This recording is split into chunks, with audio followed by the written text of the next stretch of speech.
Silently, the father approached the window overlooking the room of nature. Smiling, he watched his daughter play. She was a pretty little girl dressed up, with big red eyes, a narrow nasal slit, a mobile mouth, and, on either side of her smooth skull, 2 translucent eardrums of fine texture. She ran across the lawn, tumbled over and rolled to the pool, shouting joyously. She dived down as far as possible and built up enough momentum to shoot out like a rocket to the diving board where she clung with her fingertips. As she started this trick for the 3rd time, she missed the diving board and had to unfold the membrane of her arms to glide across the grass. She stood there for a while, dreaming about some new game.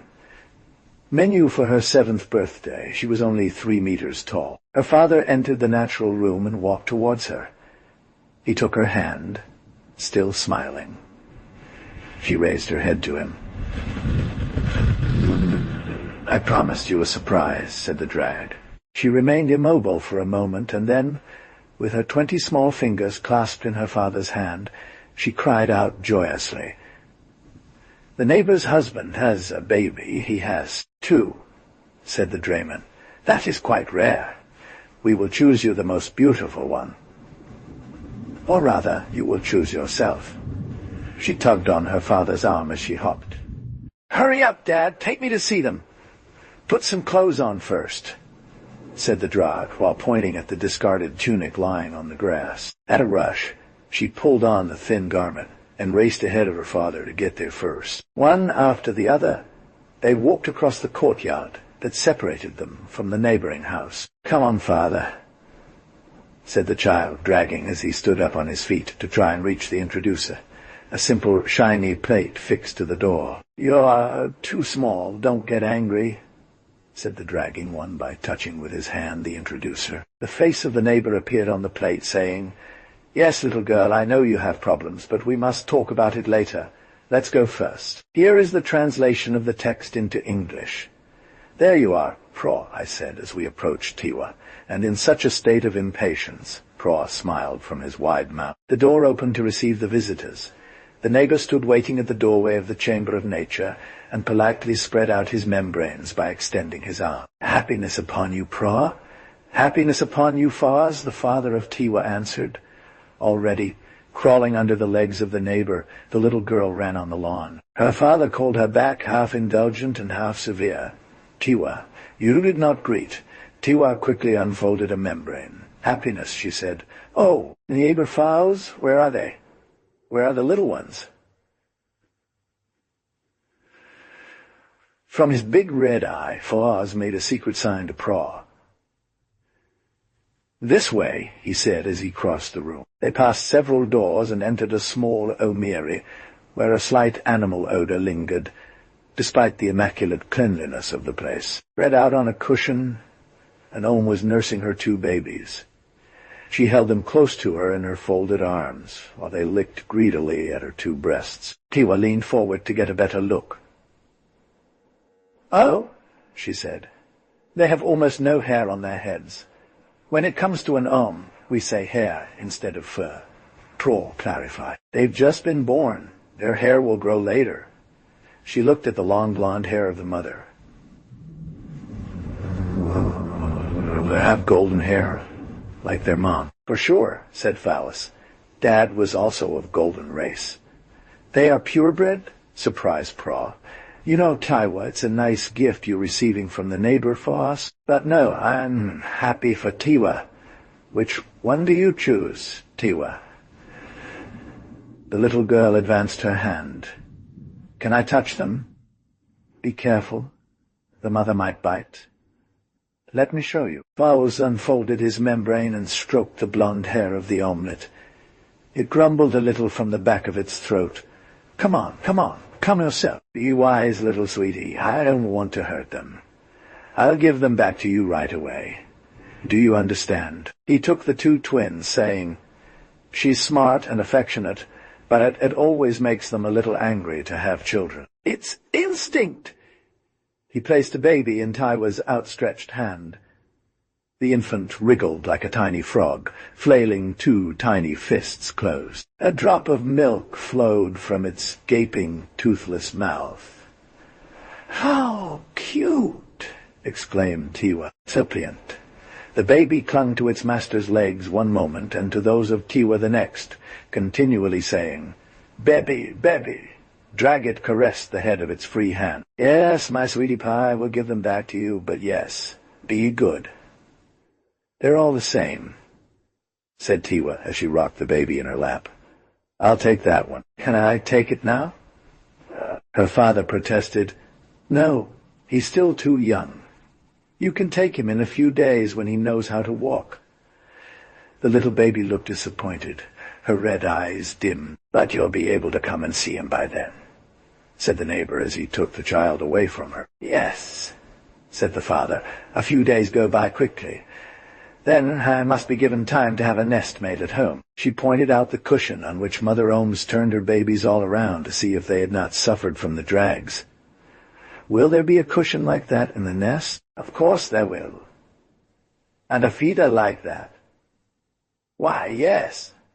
She jumped up and down, clapping her axillary membranes. She whispered, "A little man."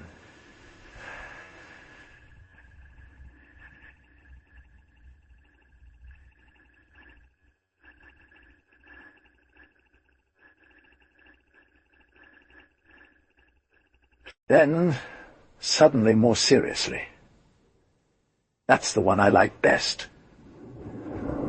The two drags smiled. "And why?" "Because it can talk and even swim when you teach it." "Yes, but not very well." "Well, let's leave our neighbor in peace." He turned to Fowles, unfolding his membranes.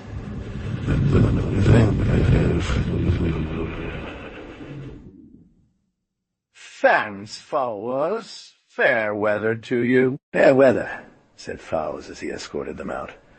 "Don't thank me. It's the least I can do." He stroked Tiwa's smooth head. "Fair weather, little one. See you soon." "Fair weather to you, neighbor Fowles." She skipped joyfully across the plaza, following her father. She was happy. In a few days the little ones would be able to walk. She could take hers. It is true that a single day on the large planet Yegum was equivalent to 45 days on a small planet called Earth. A world very far away from where the OMS came from. When the little chosen by Tiwa grew big enough to walk alone, he was separated from his mother. The neighbor Fowles demanded that this separation be gradual, because he was good and loved animals. He began by leaving the baby with Tiwa for 1 hour a day, then 2, and so on. In this way, the mother and the child gradually grew apart from each other. At first, the mother groaned interminably every time her son left for the neighbor's house. Then she increasingly turned her affections to her other child. When the little boy was finally firmly installed in the prepared omer, she only suffered from a vague, unfocused regret. But for several more days she still grumbled at times without knowing exactly why. When Tiwa realized that no one would take away her little baby, she said, "This time he's really mine. How shall I call it?" "Mother's name is Doucette," his father advised him. "Call it Doucette." Tiwa looked at the young animal that was pulling the grass by the roots in the schoolyard. He squatted on his stumpy little legs, clenched his fists in the grass with a look of beatitude on his face, and threw green tufts into the pool of water as he burst out with a wand. Great laughs of delight. "Doucette won't come near him," said the child drag. "Look how strong he is. We must stop him," said Pra. "That little demon will wreck the nature room." He raised his arm, spread his membranes, and sent a gust of wind towards the small demon, saying, "Hey, are you going to stop, little demon?" "No, father," said Tiwa. "You're scaring him. He doesn't know what he's doing.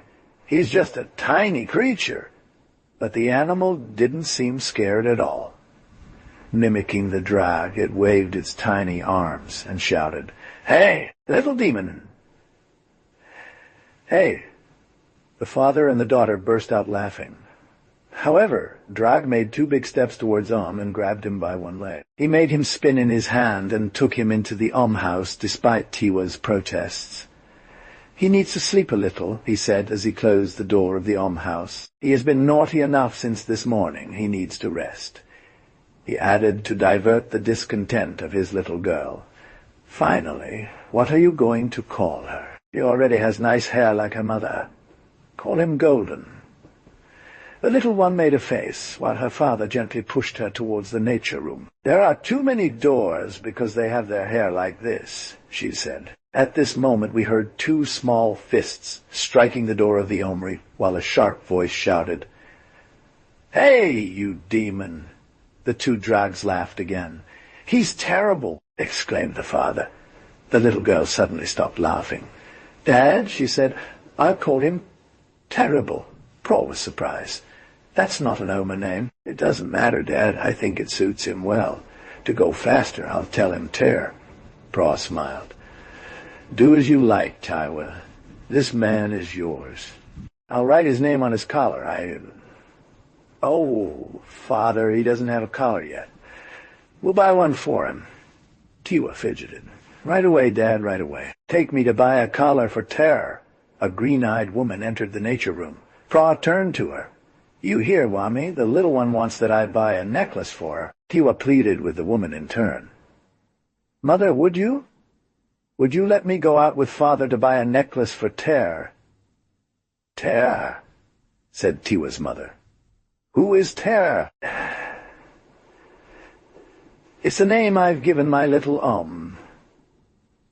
La Drag fit clap its membranes with severity. "I can't get him out of my head," she said. "Since he's been here, everything has gone wrong."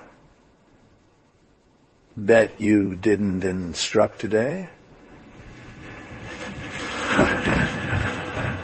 Tiwa shot a malicious look at the earpieces hanging down from the wall. "No, Mother," she whispered in a tiny voice, blinking her red eyes.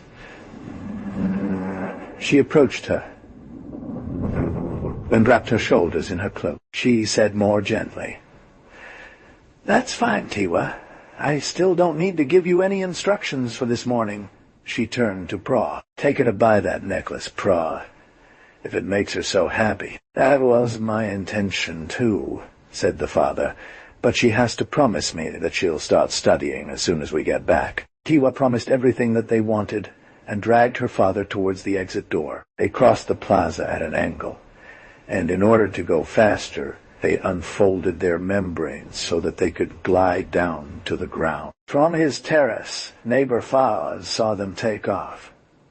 "How is the little he asked. "Very well," answered Tiwa. "We're going to buy him a necklace." The father and the daughter got into the sphere and closed the cover. Soon, the sphere left the ground and headed towards town, whose blocks were visible on the horizon. "Where will we find this necklace, Father?" asked Tiwa. "At Block 12A, he replied. "There's a big exhibition of Omers. You can find everything you need for them there." This is where I had the material for our personal toiletries brought from. They were at the city gates in a few minutes, and left the sphere to take the moving path leading to Blocks A. Through tunnels or bridges, they successively crossed the blocks of other quarters and reached the center of the city, where the crowd was much more numerous, and the spheres of the monitors and technicians seemed big soap bubbles suspended in the air. They left Path 3 and let themselves be led by Path A to Block 12. Upon entering the lobby of Block 12, they took the elevator up 10 floors, and Tiwa was amazed. A long hallway was lined on one side with displays featuring heads of all races. Some were as blonde as Tear. Others had dark skin and curly hair. Some males had a mane that began between the eye and ear and ended with the chin, encircling the mouth. Further on, there were cages of glass, where one could see dogs, Martians' lions, Yigam birds, and all kinds of other animals from the universe. But Tiwa only had eyes for OMS. this race of small monkeys from Earth. The exclusive interest of Tiwa in these animals was not particularly original for a drow. The Om was by far the most desired companion on Yigam. A proverb, did not it say? Om is the best friend of the drow. Moreover, it is in front of the cages of OMS that the crowd was the most numerous. Pro allowed his daughter to amuse herself for a while by looking in the shop windows. Then he led her by the hand, saying, "Time is passing, little one. Don't forget that you have to study at home. Come and pick out a necklace for your little dog." They entered a room where all sorts of things were sold for animals. A vendor soon presented himself to show them various models of necklaces.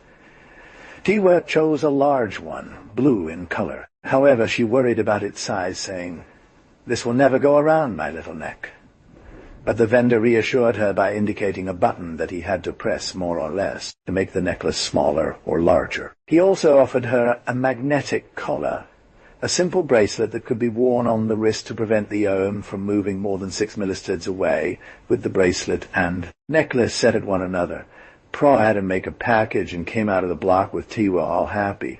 After half an hour they were back home. Tiwa hurried to go to the Omery, put the necklace around Ter's neck and the bracelet on her own wrist. Then, keeping his promises, she went to sit on the grass of the nature room and put her hearing aid in her ears while the little Oma, rocked by its caresses, fell asleep on her lap.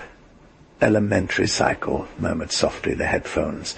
"10th lesson. This lesson will be about Yigamography. Please close your eyes. Thank you." Tiwa closed his eyes, and a precise mental image formed under his skull. A sphere was slowly rotating, a sphere divided into irregular spots, red and green. Our last lesson dealt with the genesis of seas and continents of Yigam. Here is the distribution of these, as the drags have voluntarily rearranged them on the surface of walls. Yigam. The continents of Yigam are 6 in number, 4 artificial and 2 natural. These latter have not been tampered with by the drags. They have kept the shape that chance gave them, and serve as reserves for inferior species. The 4 continents modified by the dragons are equilateral triangles in shape and equal in size. 2 are placed at equal distances from each other in Hemisphere A. The other 2 are placed at equal distances from each other in Hemisphere B. Their tips are pointing towards the poles. Their bases face the equator. The natural continents are placed at the equator, but as far away as possible from the rectifying continents, that is. In a pleasant dream, the little Om saw a spangled sphere rotate. He heard words he didn't understand, and wouldn't have been able to speak correctly. With his hand on his head, it followed that the bracelet was very close to the necklace. By a very simple phenomenon, but to which nobody had ever thought, Ter heard and saw in his sleep everything that his young mistress herself perceived through her headphone. The words and images fell into his subconsciousness like seeds into the virgin soil. Ter took to sleeping always on Tiwa's lap when she was studying. At first, the parents frowned on it, fearing that their daughter would be distracted by the presence of the small animal. But they soon realized that they had misjudged the matter. Indeed, when Tiwa was deprived of the presence of the little Om, she cut short her training hours to hurry and play with him. On the contrary, his junior companions' company encouraged him to stay longer with their earphones on. Pra and Wami, even, after they realized the fact, advised the child to take the little Om with her to make her daily lesson tutor task more bearable. One day, when Ter had grown a little, Pra heard noise in the Omery, where he had locked him for a few hours. He came closer. They came closer, lent an ear, and heard the animal humming. Strange song with even stranger words. "Oh, I'll have my revenge on them. I'll be revenged. It's me who'll win." The city of Clud is the largest city in the South Continent. The city of Torm is the largest in continent north. The element of Drag's origin is water.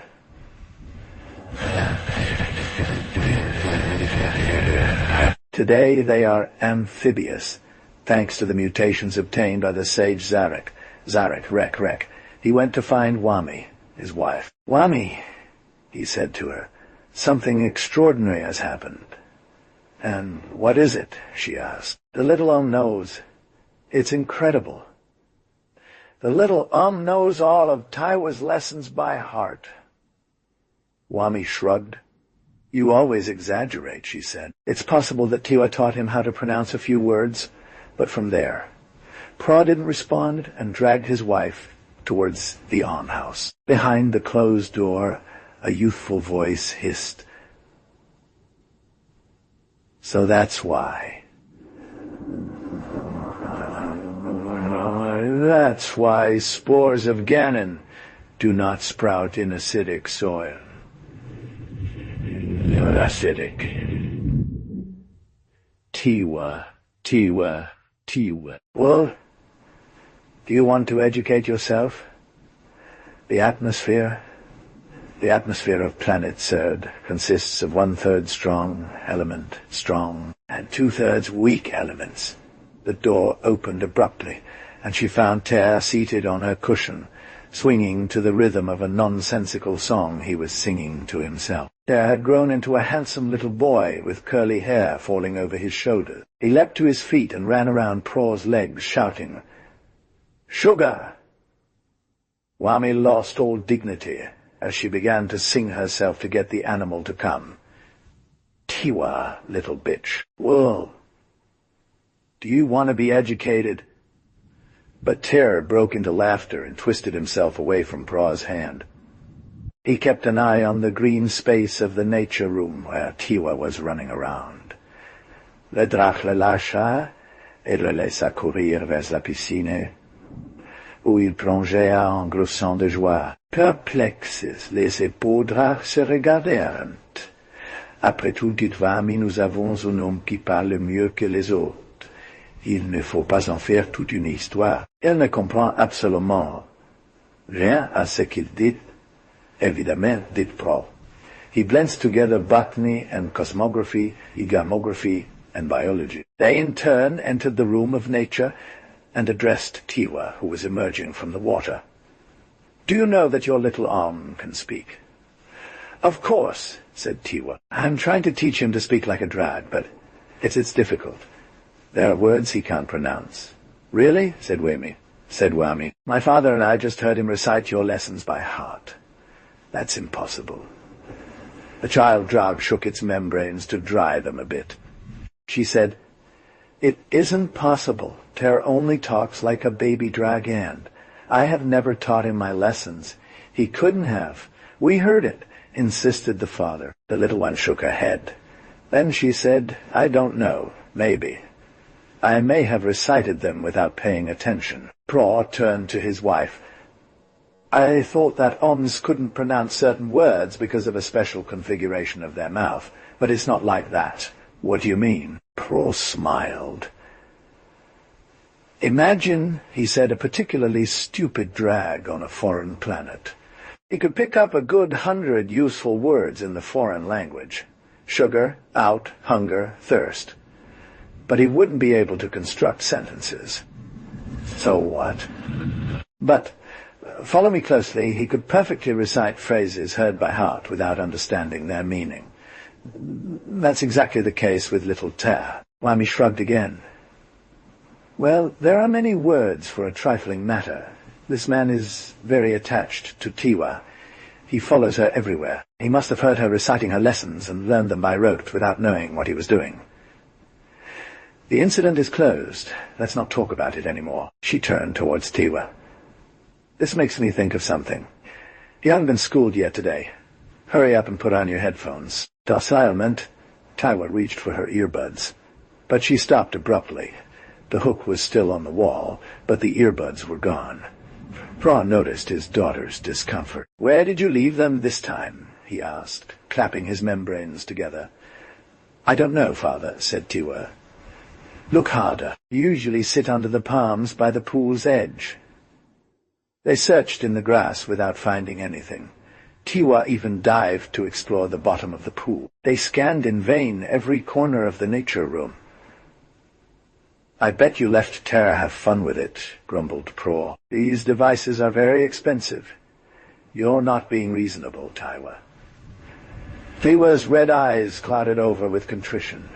I assure you, Father, I am not strict enough with you. Cut the crap. But, Father, I never let the Ohm play with the headphones, it's true. The father was silent for a moment. That would explain a lot, he said. Where is Ter? Ter, called the little one. The little did not respond to this call. He is hiding, that little rascal, said Pro. Ter, do you want to come here? Ter, a piece of candy. Ter, come get a piece of candy. The mother Drag came back into the room. What's going on? She said. You're making such a noise. It isn't time to play with that man anymore. I told you to study, Tiwa. She can't, groaned Pra.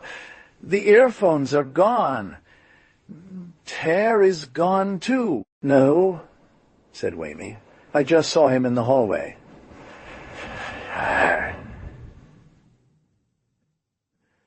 They all rushed into the hallway. Where was he? There, on that seat. Damn, said Pro. He pointed his finger at the seat. Why are you gesturing like that? The earphones, said Pro. Well, the Ohm could very well reach the earphones by climbing onto that seat. I bet he's playing with them right now. If he breaks them.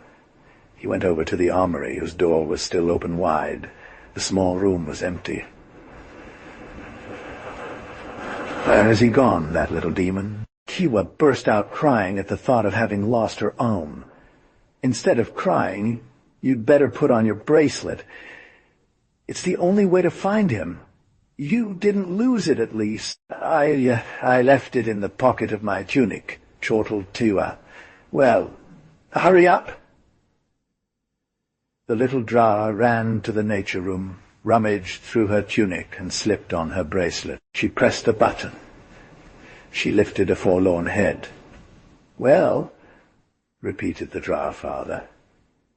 He's already far away, Tiwa sniffed. The chain is pulling a bit on my wrist, but not much. She was pointing to the entrance of the house. The door was ajar. He's out, Pra said. Take the lead, Tiwa. Tiwa said, if I pull too hard, he'll bang into something. He might hurt himself badly. Frustrated, the father dragged him by his bracelet and pushed the button to attract Ter as much as possible. Tired by an invisible force, he took 3 steps backward and turned around to suffer the traction on his neck rather than on his throat. He still made a few more steps under compulsion and clung to a metal bar that protruded from the railing with all his might. At that moment, he felt a hard hand rest on his shoulder. He nearly cried with rage and turned to the intruder with a face swollen by effort. A tall, black-bearded Ohm was behind him and told him, "You idiot!" "Save me, please," panted Ter. The unknown man laughed as he pressed the button on the collar. It widened enough for the little Ohm's head to go through.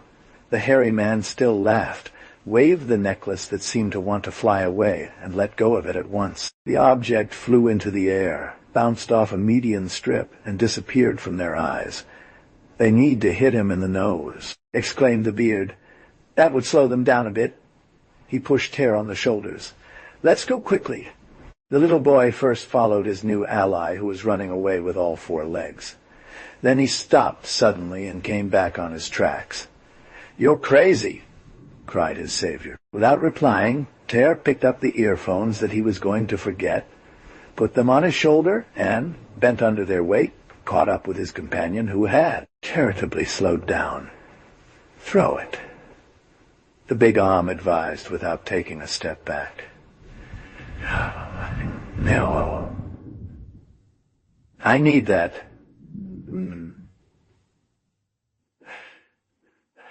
"No, I need that," panted Ter. "That's what I said. You're crazy. Here. Take it." He ripped the earphones off the little boy and hoisted them onto his own shoulders. "I'm stronger than you," "Where are we going? You don't worry about that." A distant voice cried, "Terra, come get some candy."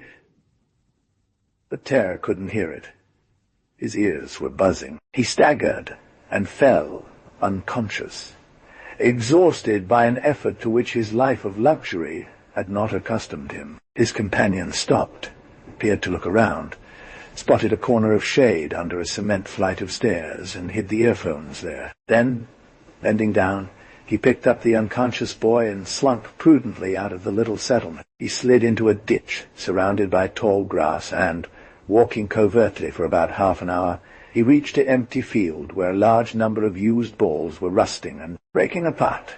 He dropped Terra on the ground and slapped him without mercy.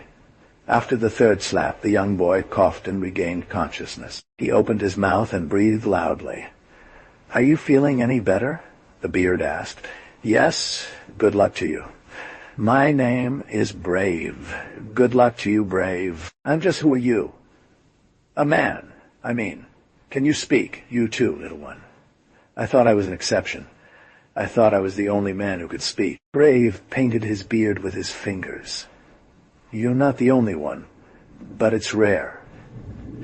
Generally speaking, a man who knows how to speak cannot bear servitude." Terra was surprised. "There are words that you say. I don't understand them. What does slavery mean? I will explain it to you. Do your masters know that you can speak?" "No. I mean, they started to guess it. I learned like this by force of hearing them. And then I heard the lessons from Tiwa." "Who is Tiwa, my little mistress?" "So, I knew how to speak, but they continued to talk to me as if I were as a dog. Have you ever seen dogs? It's funny, isn't it? They're even smaller than a man. They're nice. What was I saying? Yes, so I didn't dare to speak in any other way than to say, sugar, me happy, hungry. And then today they heard me talk normally. And they made terrible faces, and they didn't seem happy. It scared me a little, not too much. So what? Well, I told myself, I'll show them that I can speak. They might whip me like when I stole sugar from the kitchen. And did you leave? No, not yet. I need to explain that there's one wonderful thing, something I love more than anything else.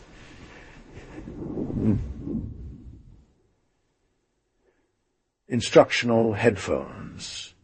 They show images and say things. And when one knows these things, one feels. How should I say it? Stronger. Yes, that's it, stronger. So you stole them. What? The earphones. Ah, yes. I felt like they no longer wanted me to keep listening to Tiwa educate herself, so for me, it was terrible. Yes, I stole them. He suddenly stood up, his face red as an apple. Where are they? Have you lost them? I hid them, said Brave. We'll find them again. Looked very bored. Are you sure? Yes, to please you. Because for me, headphones are just nasty stuff from drags. I think they're useless. But I'll go get them for you. Don't be afraid. Bold peached his beard and went on.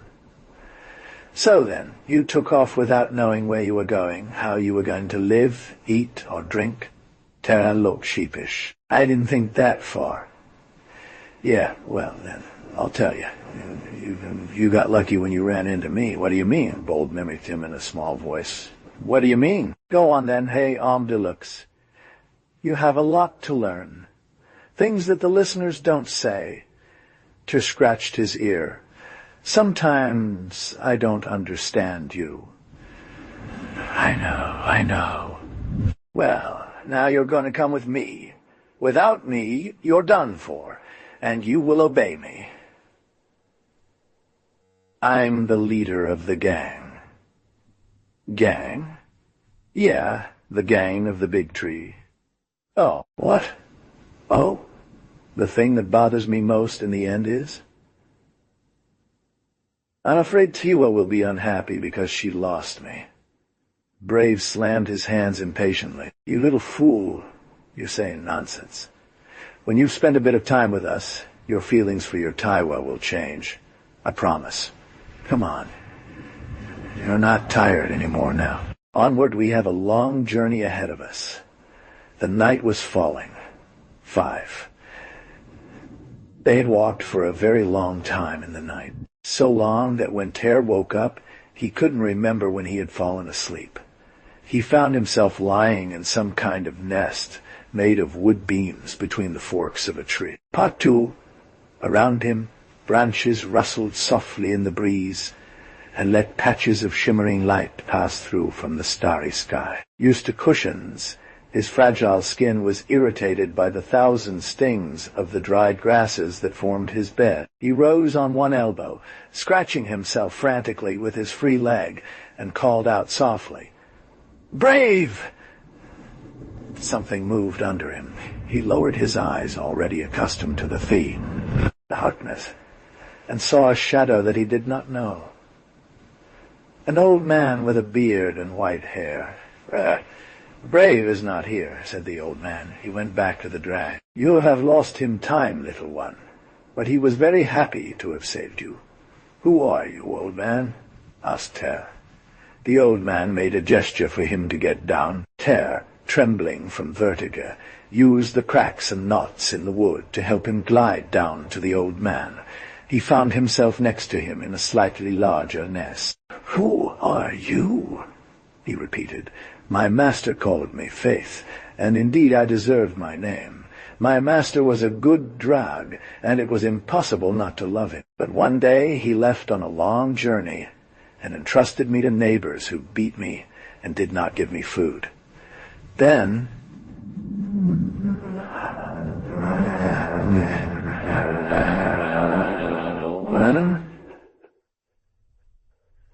I took advantage of the first opportunity to run away. It was a long time ago. And you, little one, what is your name?" "I am called Ter." "That doesn't mean anything." "It's easier said than terrible." The old man had a slight smile. "Terrible. See this." He touched the arms of the young boy and added, "You're not too bad built, but you need to get some muscle. How old are you?" "Tiwa, my lady," he said, "says I am 100 days. Why do you wear a necklace, Faith? Aren't you a wild man? All men, even wild ones, wear necklaces. Haven't you noticed Brave's?" "No, he has too much beard and hair." "I'd notice. These are fake necklaces," said Faith. "If a man was found without a necklace, he would be taken back. When I was younger myself, it happened that I was caught by a guard. When he saw my necklace, he said, 'This man must belong to someone in the neighborhood,' and he let me go. 'We will give you a fake necklace.'" There remained an instant of silence. "I am very hungry," he said after a moment. "Don't you have some kind of food to give me?" The old man raised his finger. "Above your nest you will find a cup of sap." "Sap?" "Yes, Brave has bitten into the tree's wood. The sap flows into a cup for you. You'll see. It looks like sugar. You won't be hungry or thirsty any more." The little bird trembled at the thought of performing more dangerous stunts. But, driven by hunger, it climbed the branches and found the trough above its nest. It drank a thick, lukewarm liquid with a very faint, sweet taste. This coarse food did not please him, but he had enough of it to feel less weak, and then he went down to keep company with Old Faithful. "How are you feeling now, little one?" the old man asked. "I'm better, but I don't like it much. You'll get used to it. Besides, we have other things." "Where are the other Amas?" "They're all out hunting to bring back anything that might be useful. Usually they steal it from the drags." An idea came to Ter's mind. Do they steal hearing devices?" The old man grinned. "No, why would I?" He evaded the question.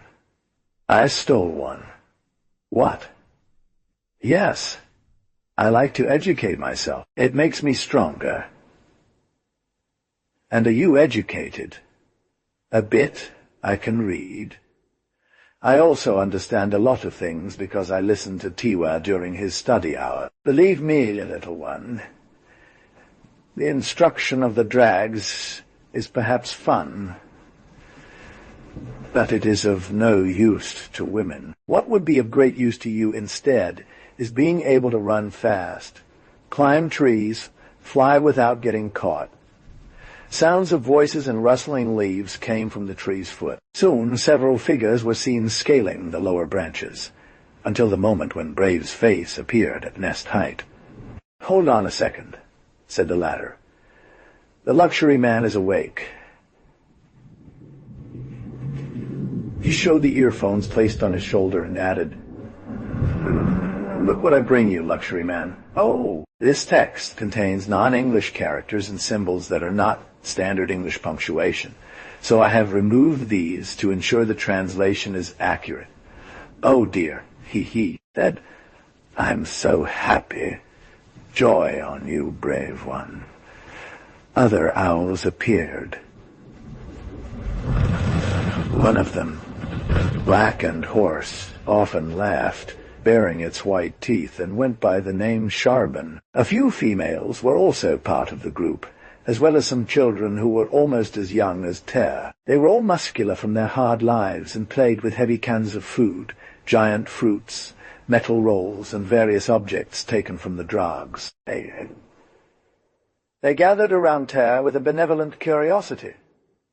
"How old are you?" a young boy threw at him. "Cent days," Ter answered, quite intimidated. "Cent.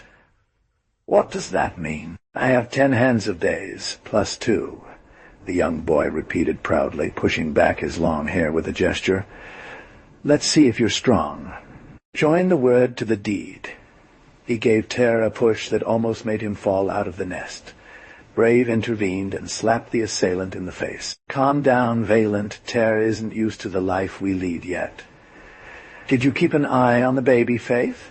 asked a sculpturally formed owl. "Yes, girl. Your baby needs nothing."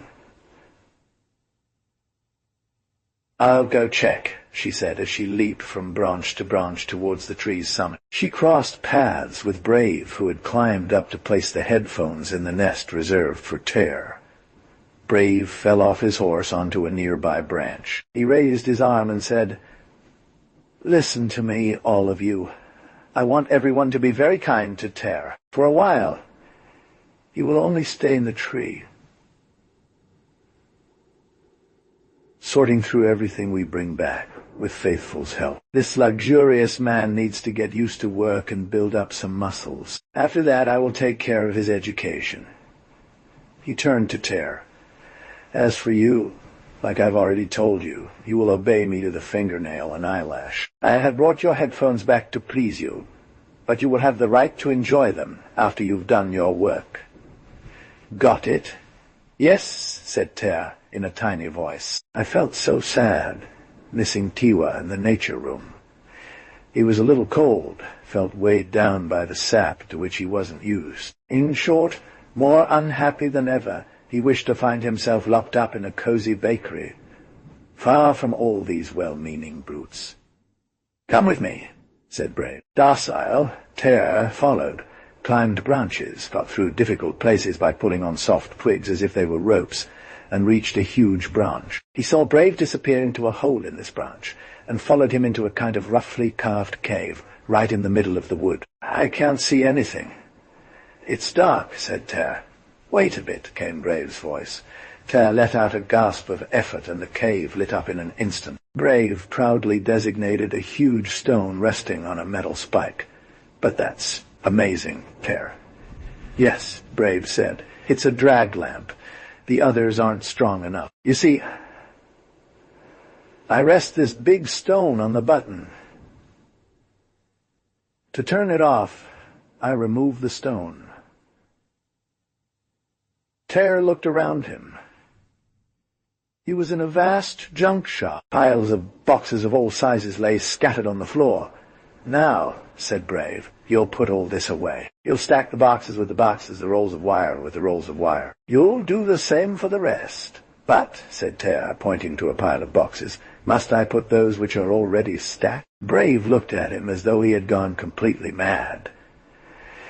You don't see that they're already sorted? He asked. Oh, no, said Ter. You've put food boxes with medicine boxes. There's even a box of powder to heal drag membranes there. Brave remained silent for a moment. All these boxes are the same shape, he said at last. How do you guess what is in them? It's written on the side. There are those little signs, they're meant to be read. Brave painted his beard with a gesture that was familiar to him. He murmured, So, reading means guessing what is inside the boxes with the signs there? I'd never really understood what it meant to say, to read. Well, if that's the case, then follow your own idea. It will save us hours of effort trying to open boxes that serve no purpose. Good. Before leaving, Brave hesitated. Tell me, little one, is it with the instruction earphones that we learn to read? Of course. Brave left, scratching his head. After a few days, Ter had perfected all the gymnastics required by his new tree-dwelling life.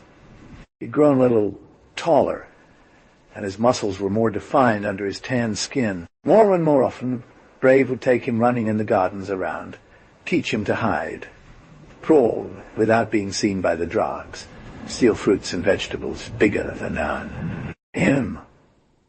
One day he gave him a necklace intended to disguise his irregular situation and took him to town. Don't forget, he told him, that you must never show a drag that you know how to speak. This will enable you, among other things, to play the fool if anyone asks you about your masters or the reasons why you are here or there. As for the rest, I've taught you enough tricks to get by on your own. They were walking one behind the other in a grassy ditch. What exactly are we going to do? Asked Ter. Brave gave a small laugh of anticipation. I brought you because you know how to read, he said. We're going to fly.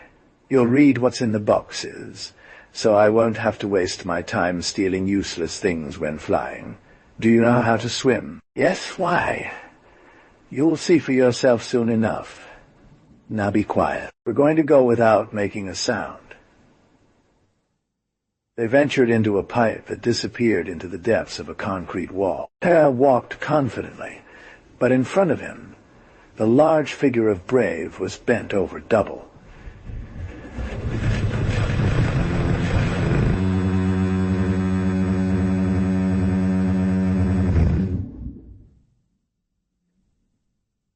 They turned several times in the ever-deepening shadow. Fearing they would get lost in this maze, Ter stayed close to his guide. After a moment he stopped and said to her ear, Now it's going up. You'll climb easily by helping yourself with the back and knees. Let me a little bit ahead so I don't get in your way. Swelling and panting, they slowly climbed into a tube rising vertically. Soon, a glimmer of daylight appeared above them. She came from a small grating obstructing the entrance to the conduit. With knees and hips well braced against the walls, Brave slowly lifted the grating and poked his head outside. Reassured by his observation, he emerged from the pipe and reached out a hand to Ter to help him out. They found themselves in an immense room where metal scaffolds supported machines that gently hummed along, unsupervised. Giant wheels, cams, and gears danced a complicated ballet all around the room. Ter's attention was drawn to lines of cylindrical boxes advancing in jerks on parallel slides. These slides disappeared into a dark tunnel that Brave pointed out with his finger. We have to go this way, he said as he led his young companion. They climbed through metal crossbeams and hoisted themselves onto a box. Shaken with each throb of the rail, Ter clung on like he was atop a moving wagon, while Brave took the lead by jumping from box to go faster. Out of pride, Ter stood up and followed as fast as possible, guided in the shadows by vague reflections silvering the covers where his feet landed. They managed to get a second room where other machines seized the boxes one after another, rolled them, hit them with various characters' drags, and released them into a second tunnel. Imitating his guide, Ter jumped to the ground before he was caught by the machines and ran to the second tunnel. The third room was much bigger than the others. The noise was bearable. Guided by movable slides that shifted a gear per second, the boxes were stacked along the walls in decorated columns. "Here," said Brave, "you know how to read. You're going to tell me which boxes to take." Terror read some inscriptions that didn't teach him much of anything good. He approached a pile of boxes and read, "Reconstituting MX extract of liver from young mammals associated with trace elements 1 and 2, presented in the form of capsule." "That one is good," he affirmed. "Good," said Brave. "We'll steal 10 boxes." Terror looked nervously at the large boxes as big as him. "How will we carry all this?" he asked. "It's not possible."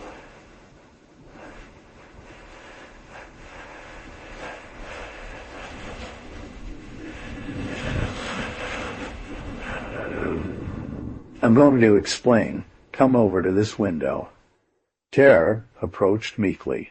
Brave showed him below a strong current of dirty water spit out by the factory. "We are going to throw the boxes into the water. They will float and be pushed away by the current very far from here. I know where. There will be no more than to go get them with the other OMS." "But then, why only 10 boxes?" exclaimed Terror. "Because it would show. They would be suspicious and would monitor the factory. We could not return without being caught. While with 10 boxes from time to time they notice nothing. Do you understand? Come on, lay them on the ground one by one and roll them to me." "It's not difficult. I'll lift them up to throw them over the window edge." Terror grabbed the first box with both hands and pulled with all his might. He succeeded in making it tip and pushed it so that it rolled towards Brave. He dropped to the floor, wiggled his fingers under the box, and dragged it up the wall with a sigh of effort. He hoisted it onto the windowsill and flung it into the void. Meanwhile, Terror was sending him another box and already turning to grab another when he froze in place at the sound of a Draug's voice. "I'll catch you there, you bunch of scoundrels!" "Jump!" Brave exclaimed. "Jump out the window!" As Terror saw the enormous figure of the angry Draug bearing down on him, the giant's hand came down towards the ground, and the little Orm leapt and ran for the window. Brave grabbed him under the arms and hurled him into the ditch that ran half a stadium below. Terror dove into the dirty water, came to the surface, and, driven by the swift current, turned his head to see Brave fall too. He swam as hard as he could against the current, but was soon overtaken by his companion. "I thought he was going to get you," said Terror. "He got me," grinned Brave in his wet beard. "He got me by the hair, but I bit him and he let go." 7. At the entrance to the park where the free OMS were nesting, a rectangle of light could be seen in the night. Terror was intrigued. Brave might have demonstrated that the rectangle was a sign for the use of the drags, and that the business of the drags did not concern the OMS, but the young boy let his companion go alone and walked cautiously to prowl on the side of the normal entrance of the drags. It was not long before he understood. The plaque said, "Closed to the public tomorrow. Desanitization."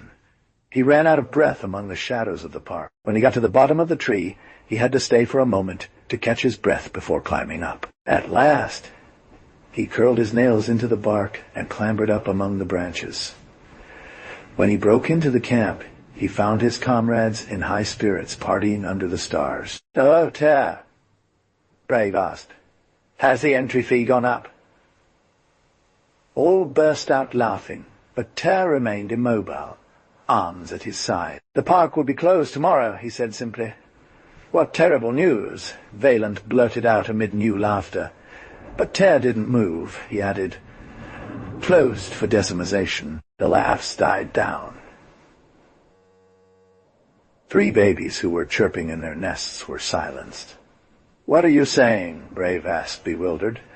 "Decimization," repeated Terror. "It means they're going to try to eliminate all the arms in the park." He placed his hand on the fur-covered arm of the chief. "Brave, you once told me that 2 other tribes of free people lived in the park. We must definitely warn them." Brave stood up on his limb and spat into the void. "You're crazy. What a great opportunity to get rid of them. The Red Bush gang has the best spot in the park. We'll take their place once the alert is over.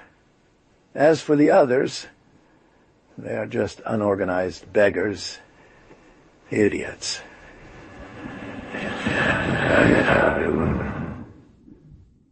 Idiots, it is because of them that the drugs will disappear. How do they do it? Charbon asked, looking worried.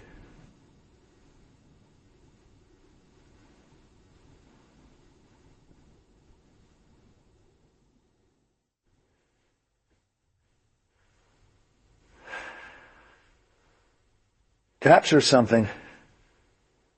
I don't know. Me neither. I've never seen anything like this. I haven't even heard of it. Disappearance. Are you sure it means what you said? Absolutely sure, said Terra. The best thing to do is... Brave hit him on the head. Be quiet. I'm in charge here. I looked at his gang with a certain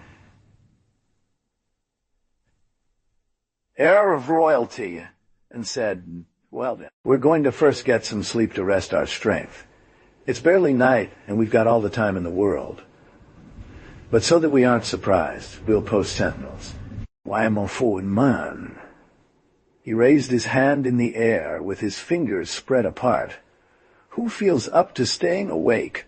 Several Omni beings offered, including Ter. Brave counted them one by one as he folded each of his 5 fingers back into a fist, and Ter was included in his choice. Brave made the others sit down and said, Charbon will stay awake in the path leading to the lake, 1 hand's width away from 2 hands' width of the tree.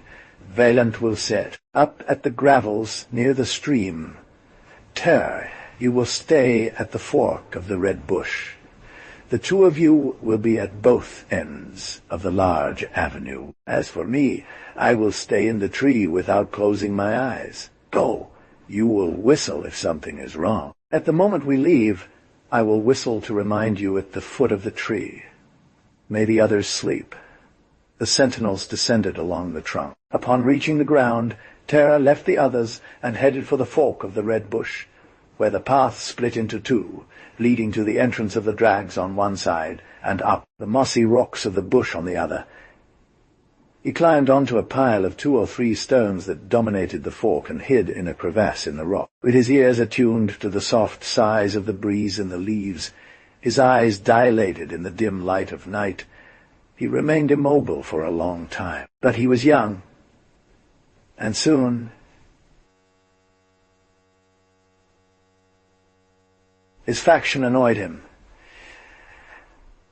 He emerged from his hiding place and climbed up the path of the red bush so as to extend his field of vision. He reached a small grassy terrace that made for an ideal observation post. From there, his gaze carried 150 steps. Brave would have said with 3 hands of double hand, if he had been able to count up to that far without getting out. Confused, after a time that seemed very long to him, he got impatient again and turned his eyes towards the top of the rock. His curiosity prompted him to climb higher on the pretext of seeing further. He obeyed his desire and clambered among the climbing plants. After a few efforts, he found perches on the back of the hillock. And there, half frightened, half pleased, he could survey part of the prohibited park from his band, the territory of the red bush. Accompanying his vision, he guessed that this was purple under the light of the stars, and all bristled with nettle leaves. So, forgetting his anxiety and driven by a vague and powerful feeling at the same time, he flew down the other slope, ran a few steps across the plain, and shouted, "Oh, Red Bush Gang! Look out, you scoundrels! Tomorrow the drags will clear the park." He repeated his call, turned round to flee, and sprawled himself out full length, head full of painful echoes from a stroke with a whip. A huge black man bent over him, laughing, threw him like a feather on his shoulder, and ran towards the bush. Other silhouettes came to meet him. Questions crossed each other. What did he say? Is it one of Brave's gang? I didn't understand anything. What should we do with him? Tell old woman. Tear had a vague sense that he was being carried from hand to hand. He fell headlong into a heap of hay. A jet of water in the face brought him back to life. He sat up, shaking his head, and saw unfamiliar faces all around him. Before him was a hunched figure, an old black woman with dry limbs, white hair, and frizzy locks looked at him without sympathy. A torrent of harsh questions rained down. What were you doing on our territory?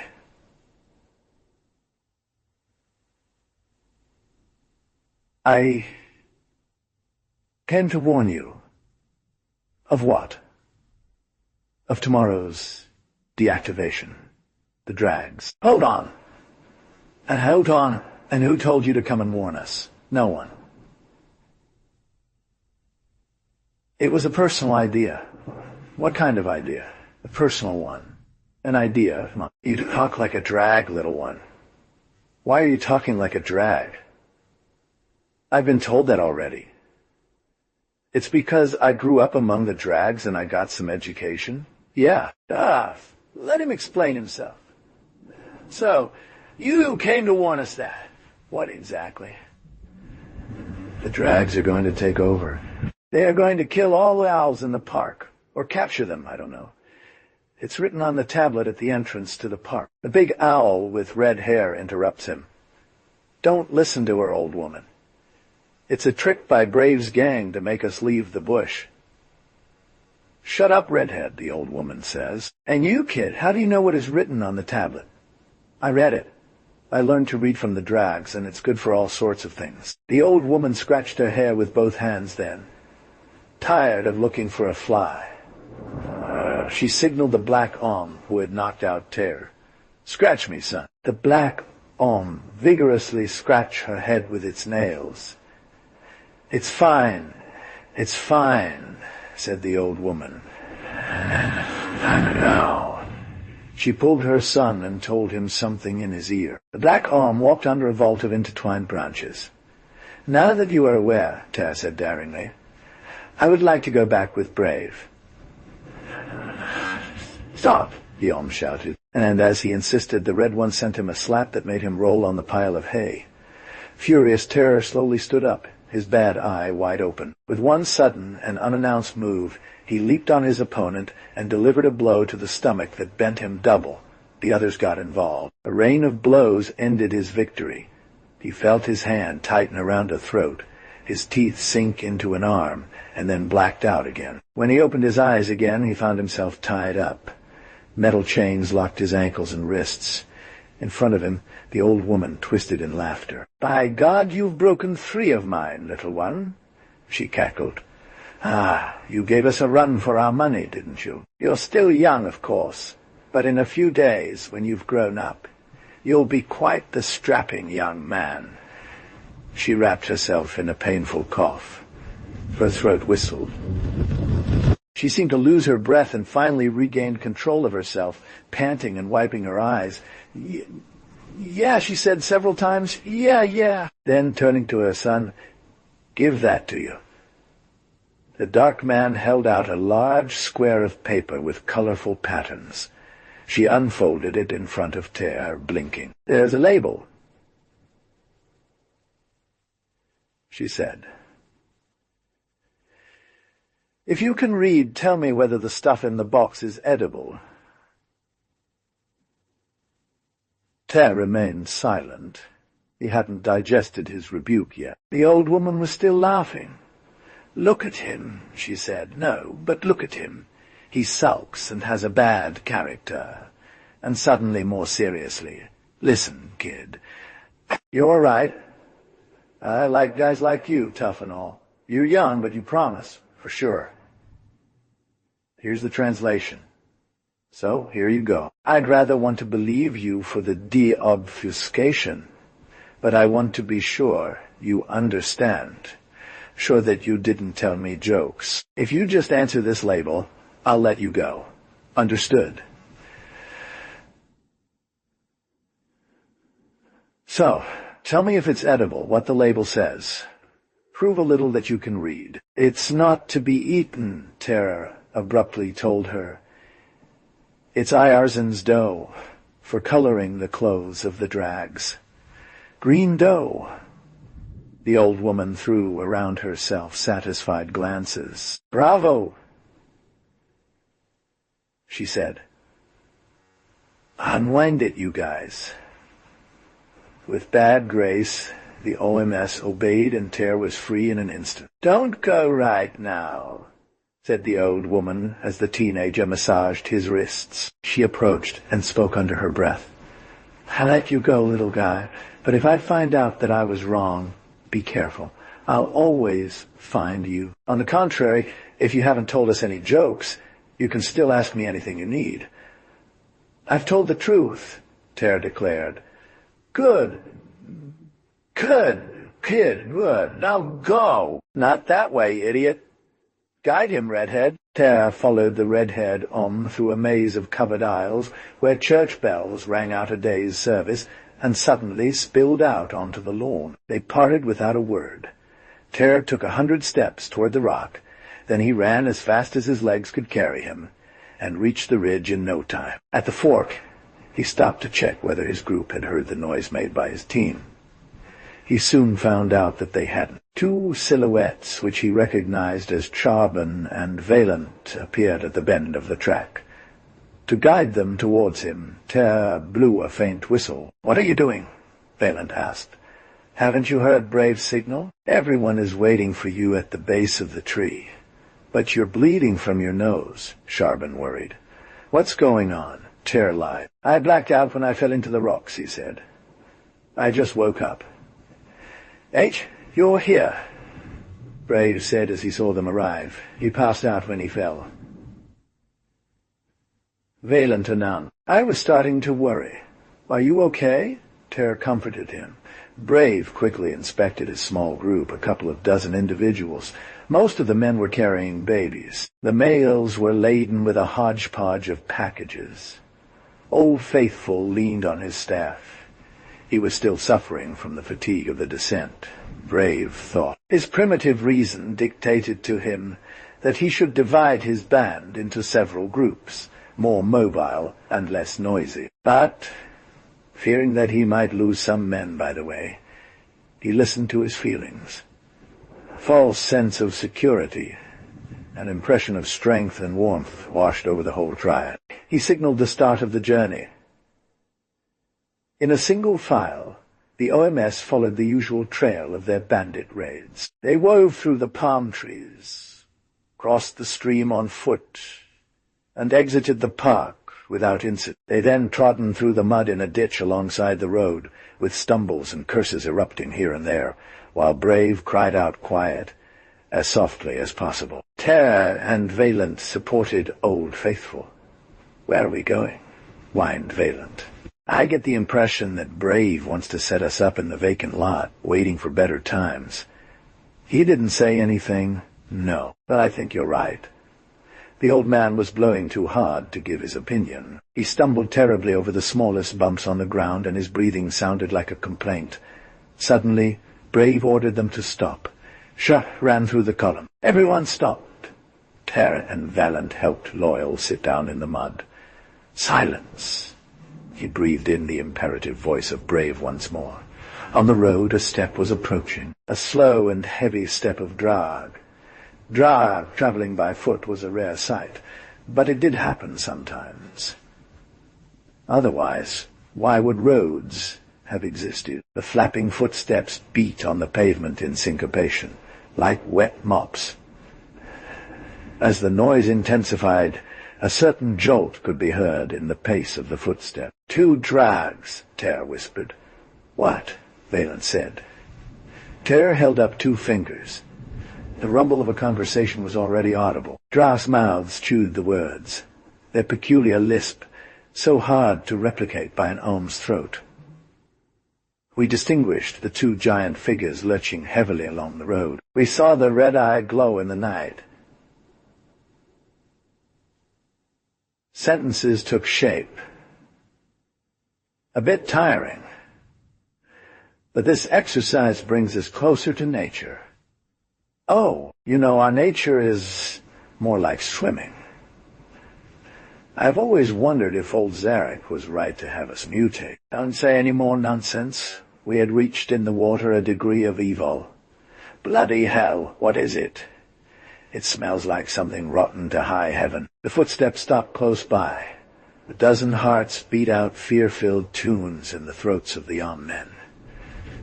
This must be very decayed around here. It's full of vermin. The officials should have it cleaned up. Having a dog at home is not a bad thing. It distracts. But all these wild dogs, they steal. They're dirty and reproduce crazy fast. Not to mention that these animals are unhappy in the wild, full of lice and skin diseases. We'll take care of them. Not enough. We need a general dog eradicating operation. The two drags set off again. A baby owl chose that moment to cry. The steps stopped. There's a nest in the ditch, said a carrier. The noise came from that way. Let's take a look. A lamp lit up, flooded the ditch, blinding the owls. Wow, said a carrier. Come and see a little bit. A real colony. Let's kill some of them before the others run away. Jump into the ditch feet first. Two masses darkened the stars and fell towards the insides, while Brave's voice shouted, Battle! Bite them on the legs! Bite them everywhere! Battle! Two loud thuds shook the ground amidst screams of terror. Mash it all up, said a voice from a drag. Battle! The quick lighthouse beam swept the grey face of the old faithful lying by Ter's side. The adolescent had time to see the body of the old one. A bloody mess. The heavy voice of the drags came down from the heights. It bites. But scoundrels, trot, trot. A flaccid shelling leveled the bottom of the pit. In a dream of terror and action, Ter leapt from the pit, meeting the hand of a drag leaning on the roadside.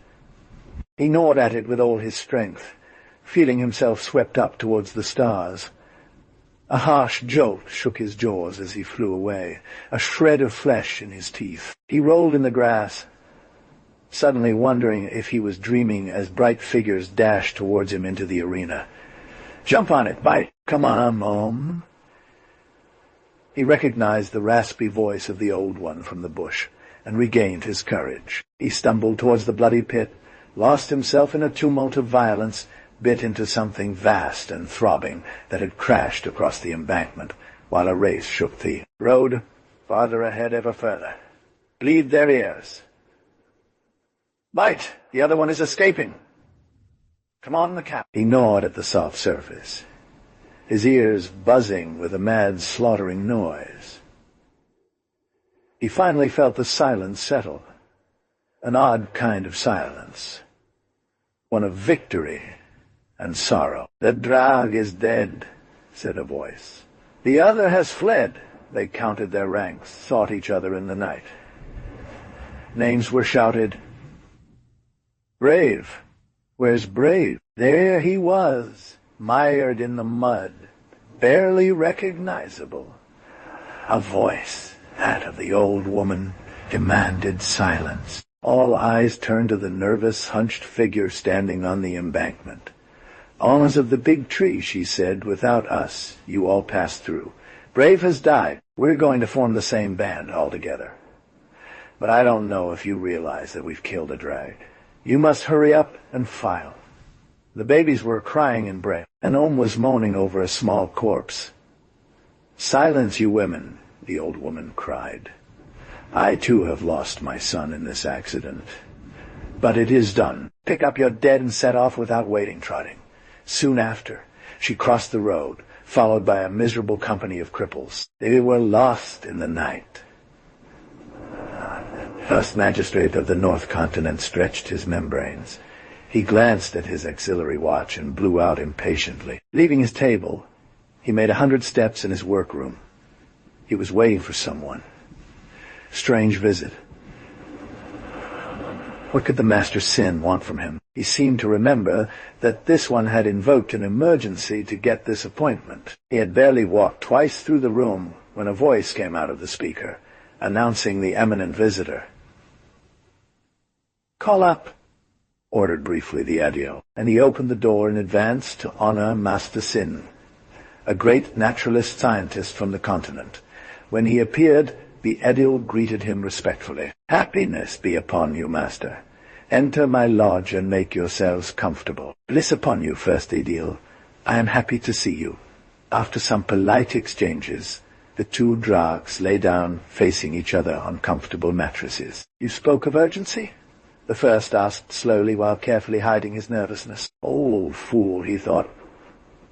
"What complicated idea has sprouted in your brain?" "Indeed," replied the old man, clearing his throat. "I won't beat around the bush. I demand immediate action against the Omns."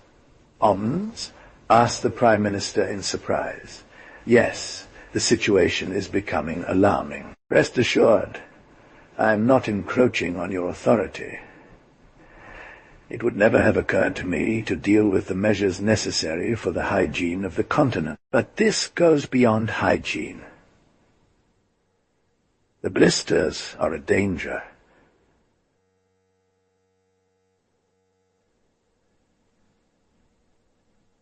A danger that is becoming more and more pronounced every day." He took several papers out of his tunic and asked, "How many blisters do you think there are on Yagam?" The First Minister was overwhelmed and made a vague gesture. "I find it difficult to specify," he confessed. "The census this year gives around 10 million for the continent alone to the north." He cut off the Master's interjection by adding, "Of course, 1 or 2 million of feet wandering on must be added, but certainly not more. Urban desomatization stops their invasion every 2 years.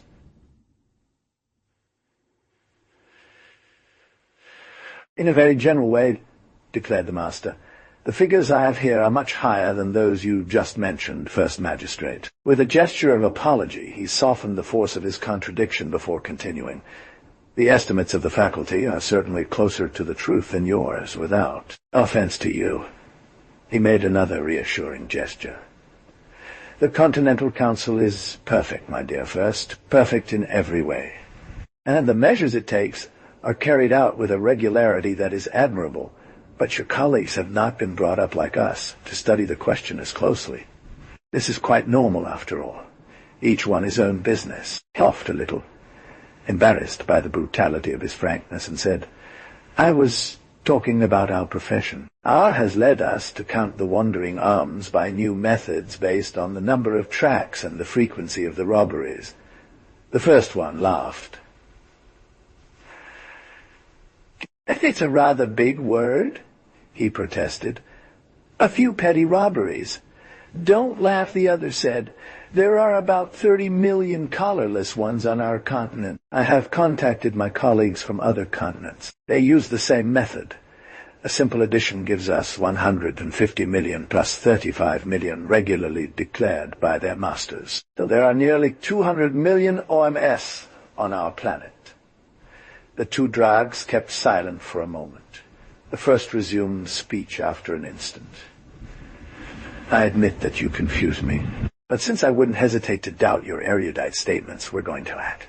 Do you think that 10 disconnections per year are enough to stem the invasion? I can also stiffen the regulation of luxury farms.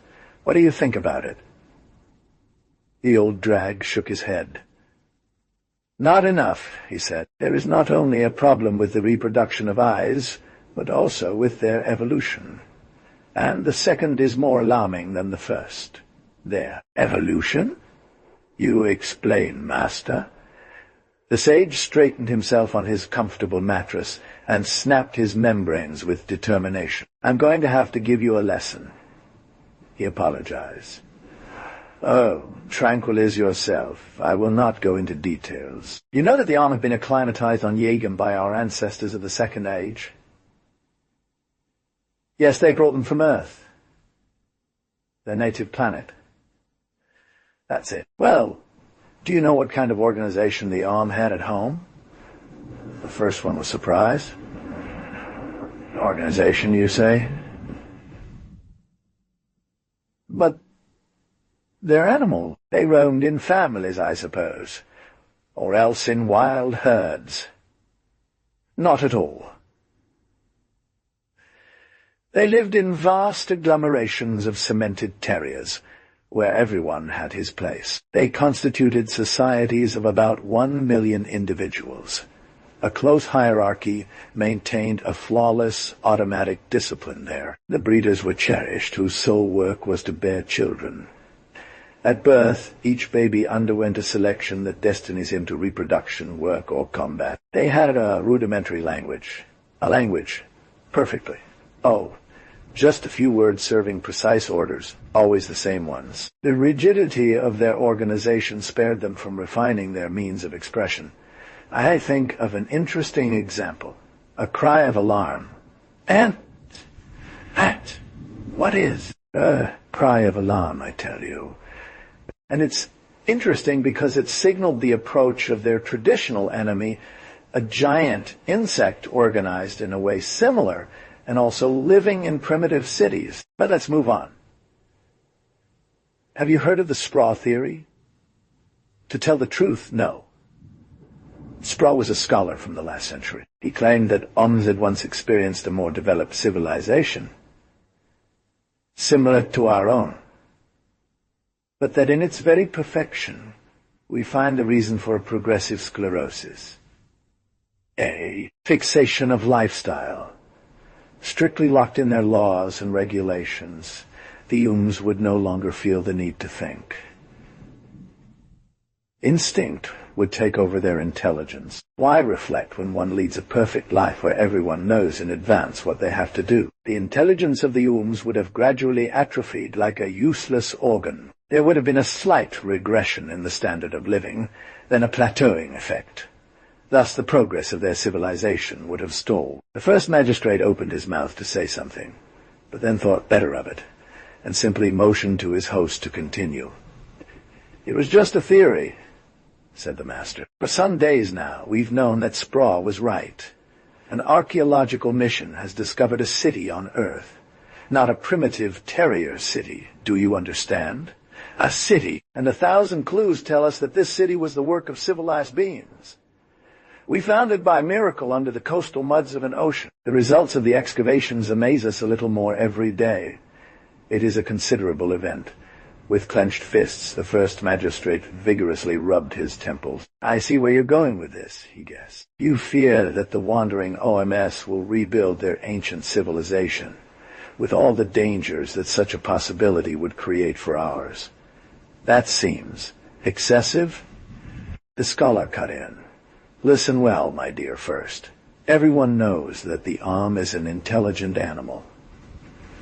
What's serious is that it's getting more and more so. Some Omoms talk, not just a few words. They form sentences.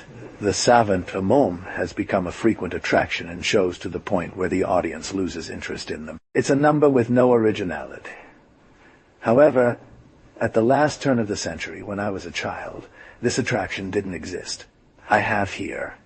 He rummaged through his paper. I brought statistical summaries. In the city of Torm alone, it was reported to the police by owners. He read, "For Lion Month, 7/13, 103 losses of Oms. For Bird Month, 145 losses.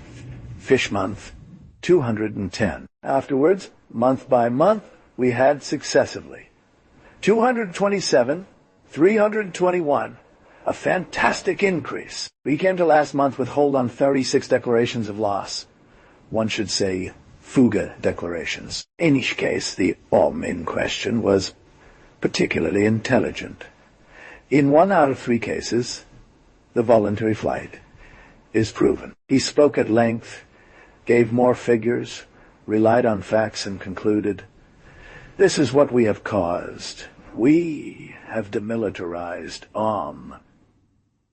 We've returned him to his individuality. He has surely lost 3/4 of his tyrannical social instincts, but not his gregarious instinct. And he gains back his intelligence, his love of freedom, perhaps tomorrow his taste for conquest. We have extricated him from the impasse of instinct and placed him back on the path of progress."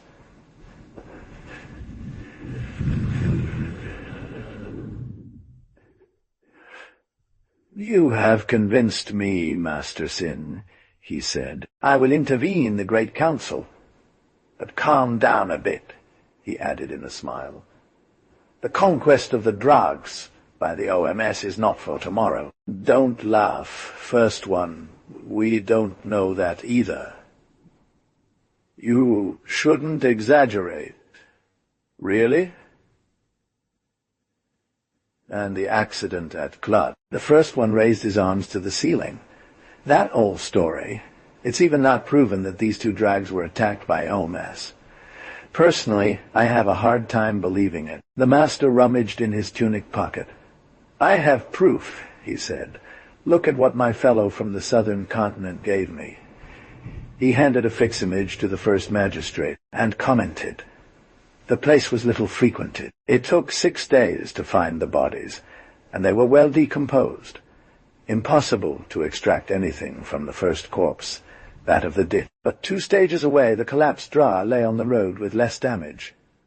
"Look at this. It's the right side, at the level of the 23rd rib.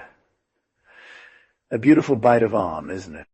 On the coast of Continent A. A small port long abandoned by the Drags housed an odd city within its underground. In a network of underground pipes and ancient sewers, a hidden city had laid out its streets, residential units, and public buildings. An armed city, 3 million arms. A feverish activity prevailed there. Without ceasing, small units of commandos presented themselves at its gates, bringing from the Drags a multitude of heterogeneous packages, food cans, junk, tools, teaching, headphones. Everything was dumped haphazardly, and while each unit leader made his report and signaled his losses, others sorted the loot, rolled crates down the slope of some corridors, carefully transported listening devices to study centers. In the center of town, an old collector had been divided up into offices to house the official services. In one of these rooms, a big man with a blond beard was considering in a severe way the graphs adorning the walls. He indicated one of them. "The food stocks are still increasing," he said. 20,000 pounds. I've already signified my will to stop the arrivals. It's time and energy wasted. We have enough to last us a year after the Exodus." "Don't get angry, Ter," said an elder black man sitting opposite him. "Your orders haven't had time to reach everywhere." "The units are not all equipped with teleboxes," I had said. "I know.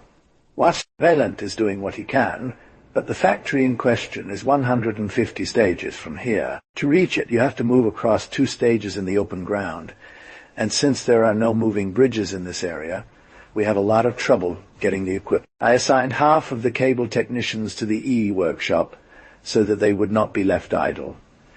Ter wrote something down in a notebook. Then he turned several leaves, his eyebrows furrowed. "Not too many casualties yesterday. Average. Still no news about Operation Clud. Hope they succeed. Without these parts, we'll never be able to leave. The 3 machines will only be useless piles of scrap metal. Trust Valent. He's put his best men on the job." A lamp flickered on a cube-shaped box. Ter pressed a button. "Yes, here it is," said a voice. Ter and Charbon smiled at each other. "Well?" asked Ter. "The pieces are arriving, Ter." I'm touching one with my finger as I speak. The other 2 are on their way. Somewhere on the Cent4 side. We've pretty much got it," exclaimed Ter. "Do it quickly. Take the first to the shops. By the slide, she'll be there in a few minutes. Without breaking anything, I hope. My guys are stuffing her full of cushions. Don't worry." Ter gave a slap on Charbon's back in a congratulatory manner. He put his notebook away in the pocket of his tunic and said, "First test's in the tank in 3 days, old Charb. He needs to see this." Charb placed his hand on Stefan's shoulder. "Be careful, kid.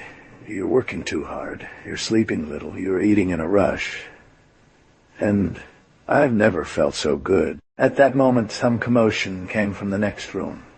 Someone was knocking at the door. "Yes." A man with a weathered face appeared. "Ter," he said, "the old one is sick. She's asking for you." Ter and Sharp threw each other an eloquent glance. They left the room without a word and went into a circulation corridor. Ter pushed the priority button and waited a minute, while red lights lit up in the distance at all intersections. Then he jumped onto the cart's saddle. Sharp positioned himself behind him. They rolled down the hill, faster and faster. In the 9th millennium, Ter Freyna, it blocked the vehicle on the climbing rack, rushing into an adjacent corridor. After greeting several notable figures in the city as he passed, he entered the Old One's residence. She was lying on a comfortable mattress. A blanket hid her legs. She made a slight hand gesture. "Leave me." Alone with him, she whispered. Sharp put his finger on her lips and dragged the two doctors outside gently. Ter knelt by the bedside of the old black woman. He took her hands and found them frozen. A scent of pharmacy hung around her. "Little one," she said, "I am not going to see Exodus." "Don't talk," soothed Ter. "You're tiring yourself out." She had a small broken laugh. A cough shook her slim shoulders under the tunic. She pointed to a flask on a table. Ter made him drink some drops and straightened his head up slightly.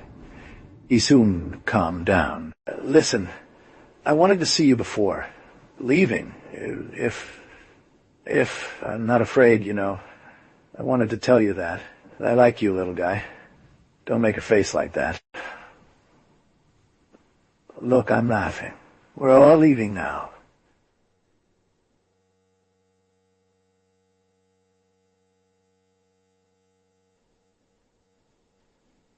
Someday it will be your turn, in a long time, I hope. She shook her head. "This is not very clever of me to say this. I'm just an old fool. You all with the earphones of drags. You're smarter than me. Even the little. The very small arms who can read drag lyrics now. It's thanks to you for that. As for intelligence, you're a little bit there. But at first, when you were still a kid, all we did was because of me. Because I was energetic, wasn't I?"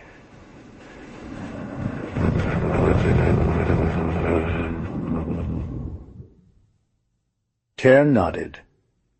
She clenched her nervous old fist on the blanket. "Me energy, you." She slowly tapped her finger on his forehead. "So, I wanted to tell you. With your head, if I give you my energy, you'll succeed in the Exodus." They both want it. "I know you have energy, but I give you mine too. I will be back in a bit. You are going to order everything. By the way, for days now you have already been ordering people around. The others listen to you, don't they?" She panted for a moment, without saying anything. Then her hands closed into fists around Ter's. "Can you feel it? Can you feel it, little one? My energy that flows from my arms, it goes to yours. I give it to you. It leaves me. Do you feel it? You." His head weighed heavier on the cloth. His lilac lips remained frozen in a smile. "Old woman," said Ter.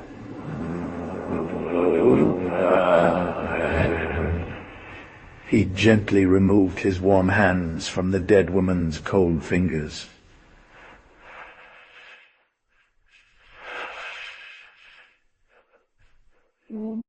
He closed her eyes, remained bent over her for a moment. Then he walked slowly towards the door. Everybody was standing in the room next door. Terror signaled that it was over. Without looking back, he left, followed by Chab, whose large lips were trembling with emotion. In the long corridor, a crowd had gathered, alerted by vague rumors. All were looking at Ter, who appeared at the top of the stairs. "The Old One is dead," he announced in a tone without inflection. The crowd was frozen in astonishment. Ever since, the Old had been their symbol of unity, hopes, and destiny. But when Ter made a gesture to come down, an Ohm's voice shouted, "Long live the mayor!" This set off a chorus of cheers. "Our mayor, long live the Ohm's mayor, long live the Exodus." At first, Ter struggled to raise his hand to calm the commotion. A nervous twitch made his chin, under his blond beard, tremble. Someone came out of the Old One's residence and elbowed their way up, to stand very close to the new builder and hand him a telehouse. At the sight of the little machine, the crowd calmed down slowly, degree by degree. "Free Ohms," said Ter. "The Old One has died while begging me to succeed in the Exodus. For days and days she fought for us. She fought against death." More than the crowd present, he felt his voice addressed by the waves to thousands of souls bent on their receivers, all over the city and farther, to the sentinels of forward, posts dotting the tracks. Even further, perhaps, his speech was going to rouse the energy of the plunder units in action in the Drag cities. Somewhere near Clud, a child named Drag was playing around with a telephone booth and recording the parasites that he could hear.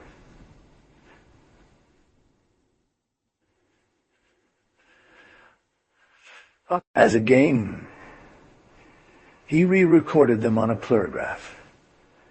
He suddenly realized that some of the noises sounded like words in Draki, as if they were spoken very quickly and deformed by an animal's throat. Surprised and curious, the child dragged the multigraph back and slowly replayed the strange sounds. "Free Ohms, Nasila device. The Old One is dead." The rest was lost. Crackling storm. But at times individual words could be caught. Fought.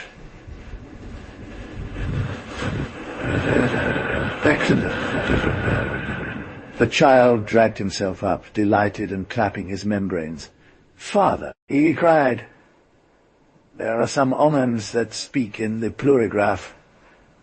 "I forbade you to play with this device," said a voice from the next room. The child emerged. It was heard insisting. I made an arm's voice with the plurograph. It read, "The Ohm is free, the Old One is dead." Taking advantage of his solitude, a luxury Ohm, who had been lying on a cushion until then, came out of his false sleep, jumped on the plurograph, and tore the thread. In a second, hiding the broken thread in his fist, he resumed his lazy position and closed his eyes. "What nonsense," said the Drog Father as he entered the room. "It means nothing. Look, you broke the string. Play something else." He took the device and pushed the child into the nature room. The little drag dived into the pool and didn't think about it anymore. Hanging over his telephone booth, Sharp took a few notes, said thank you, and threw a piece of paper on the table in front of Ter. He read it quickly, furrowing his brows. "We run this risk every day," he finally said. "We absolutely have to ban all clear communication. Make sure that the guys at Center 10 establish a code. That's going to delay everything. I know so. But imagine if our telecommunications had been intercepted by adult drags. They would have found us quickly. We would have failed so close to the finish line." He stood up and put his hand on Sharp's shoulder. "We have an advantage over the drags. Speed.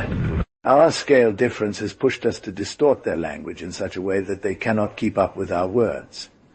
Plus, we swallow most of their consonants. Without these little advantages, a long time ago we would have lost the game."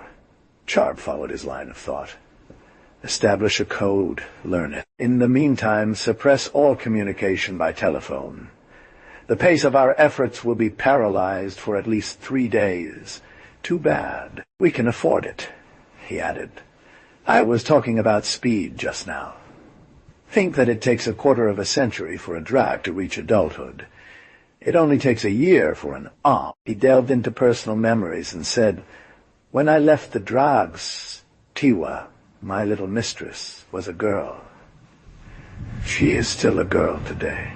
She has only a rudimentary education.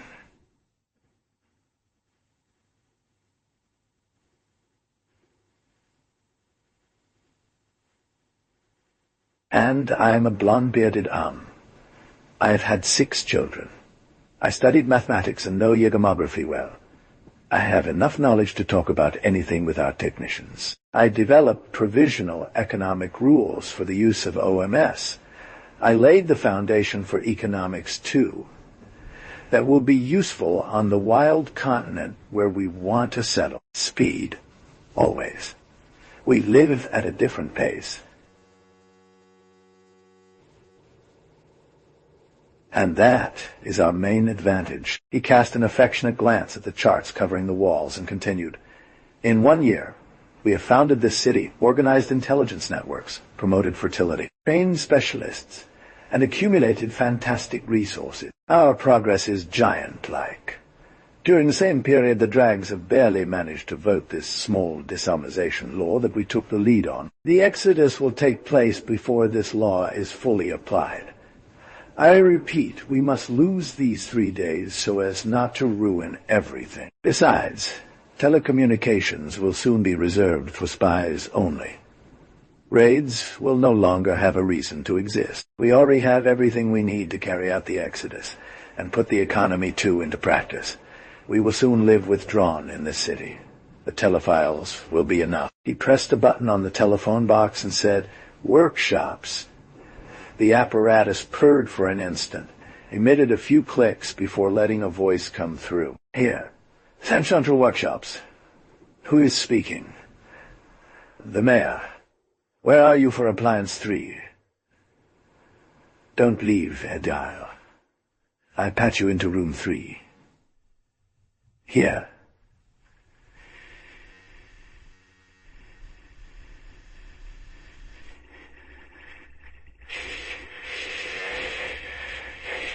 And this plate. We're piercing the last hole, Ariel. In an hour, they'll just be getting onto the shell left to do. Is your drill worn out? It's okay. Changing it would take us more time. Good. I'll go check. Ter cut and turned to Charb. Charb nodded and walked over to his phone booth. Ter emerged, hopped on a cart, and rode it through the mechanical warehouses, tiny machine shops, and eventually made his way to the assembly halls. In the first 2 stood the finished units, 2 huge ships made with parts torn from the factory drags. Lines of ohms loaded the freight needed for the exodus. Room 3 filtered the modulated cry of metal bit by metal, and the vast murmur of ohms panting under effort. Entered. A square wound glowed on the side of the 3rd ship, showing glass organs and multicolored V further ahead. A curved plate was placed on the floor with plastic support braces. Huge chainsaws were being held upright by 100 men standing on scaffolds, while another 100 workers turned the squirrel wheels endlessly, driving the drill bit. Sweat ran in gallons along the gaskets, drained onto the hot plate, and boiled while dancing amidst the metal shavings. From time to time, oil drums arrived in batches from the warehouses. A dozen Hercules with sunburned muscles emptied the lubricant under the plug of the bore. 2 women with their hair tied behind their necks were doing a man's work. Ter approached them. "What are they doing here?" he asked the room chief who was hurrying towards him. "They're sterile," replied the Ohm. "They asked to serve otherwise." Ter stepped aside as a barrel rolled by, propelled by strong arms. As he walked towards the ship, he climbed the ladder leading to the hatch. Still accompanied by the engineer, he entered the heart of the vessel via an inclined ramp.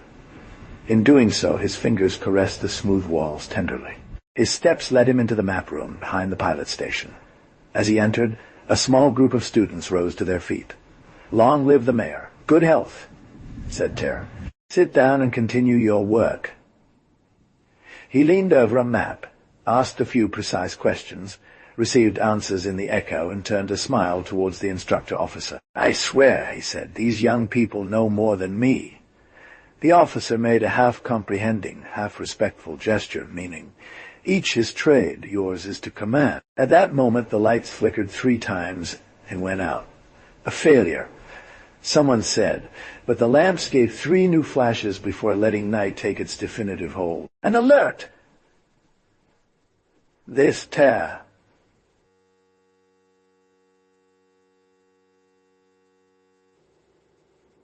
Plus a gesture. Who can give me a flashlight? A cold object was slipped into his hand. He pressed the button and swept the room with a beam. "Observe the instructions," he briefly said to his immobile companions. "Room leader, guide me out of the workshops." In room 3, work had ceased. Perched on their trusses or scattered where alert had caught them unawares, the OMS remained immobile in an oppressive atmosphere of sweat and burning metal. Terror quickly crossed the site, left the head of the room, and ran through the corridors leading to the surveillance central. On his way he encountered silent shadows. At the entrance to the center, someone stopped him. Ideal. It was dark in the cabin, so Ter lit a torch to light his face. The faction member let him in. Ter ran up the stairs to the main mirador. This was where some of the strategical points were located high above the Dragtown ruins. As he entered, he stifled his footsteps and turned off his lamp. Vale and Charb were already there, along with a few other watchmen. Vale designated the sandy expanse, stained with rare tufts of grass. Half a stadium from the town, a sphere had landed. One, 2. 5 gigantic drags were grazing around. The largest had perched atop a dune and was gazing out at the ocean. Another, sprawled in the sand, was blissfully nibbling on the contents of a can. The 3 last ones leaned over the engine of the open sphere. From the lookout point, one could hear their heavy murmuring conversation. There are fuel. Charb whispered.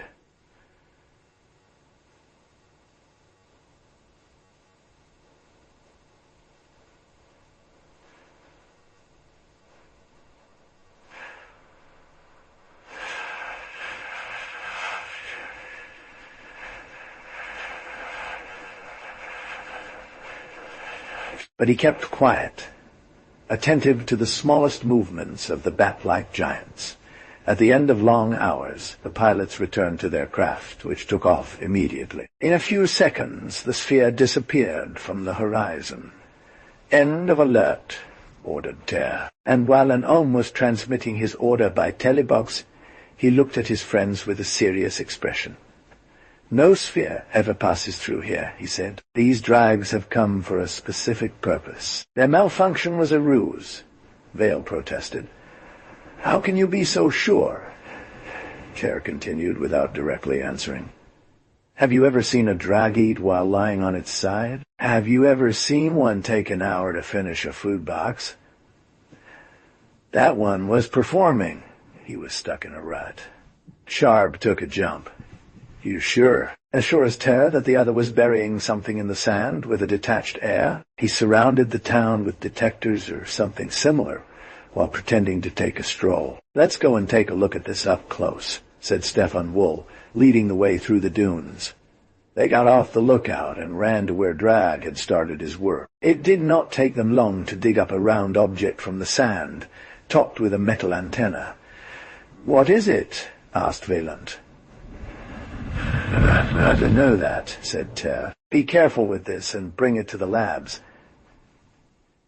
He looked at his friends and added, "Oh my, time is running out. We'll perform the exodus next night. The drags are too slow to make a decision by then. But the 3rd device isn't ready yet. It will be. We're going to triple the pace. We'll set sail without testing it. There's no more time for rehearsals." Charb, make sure the room bosses do their part. I want the third ship loaded now, without waiting for it to be finished. If there is a delay, we will tow it with the other two. How were we not warned by the networks? Luxury Fakons can't slip in anywhere. And then, the Great Council doesn't sit on this continent. The plundering units won't have time to get back. I know. I suffer more than you can imagine. But we would not sacrifice the Exodus for the lives of a few Armes. We are going to take a risk, however. Go on, Vale. Bring back as many people as possible by teleport. I hope your calls won't be intercepted. Tell those who are too far away to interrupt all regular activity and to hide where they can, all while returning to the ruins, tear Plissa his brow. Let's hope they didn't spot the 3 ships, he said.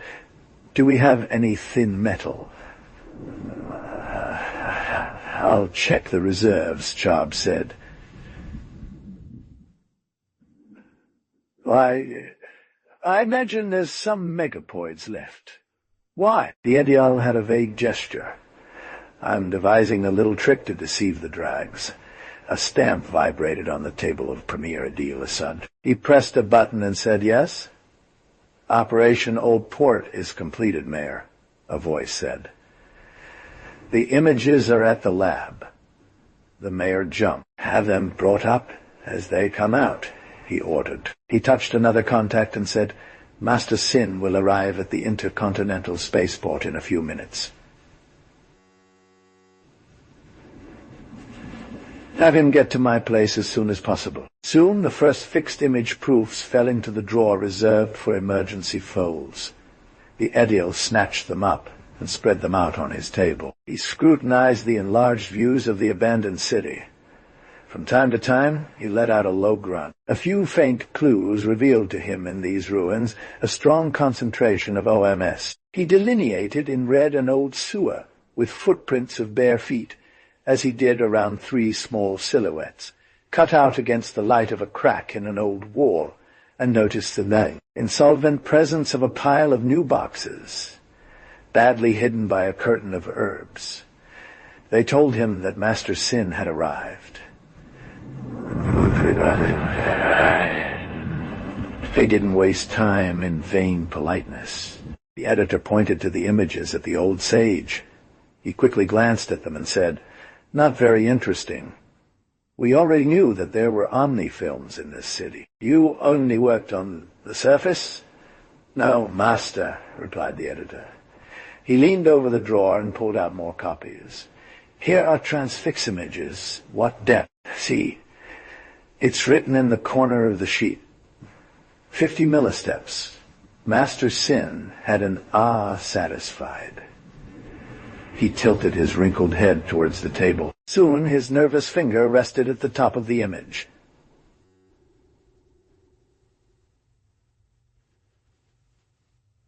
See, he simply said. The test was clear. The rays had penetrated the first plans without sticking to the film. We saw a superficial cup on the ruins closest to the device. Arms, said the magistrate. Of course, arms, replied in chorus the old man. What interests me is this. These black objects, around which they group by 3s. Pocket weapons, ray launchers. These OMs are armed, my dear First. Do you understand? Of course, given their small size, they need 3 servants per weapon, where we only have to press the trigger with a finger. Look at this. They've modified these weapons for their use. Each beam gun is mounted on a spring stand.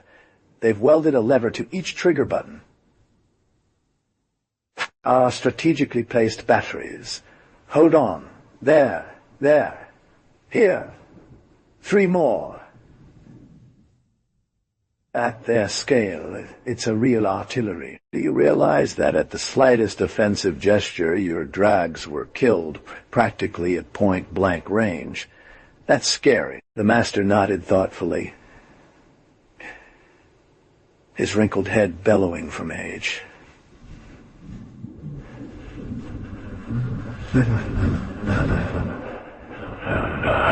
Let's see the rest, he said as he took the tests piled up in the drawer. Here we have 400 hades of depth. Let's see. Oh, there it is. Look at this first. These corridors, these staircases, these. What are they? Lights, I believe. Yes, networks of lights to light up this maze. They don't skimp. They must have batteries in quantity. And there, he went on to other images, 10 centistades, 30, 40. The clouds were becoming increasingly blurred with depth.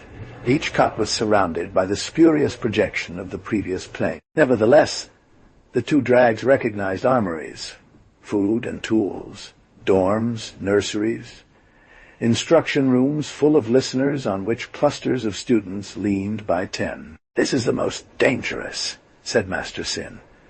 "The rest wouldn't be nothing. These earphones divulge our techniques and an entire science that we have taken many years to perfect."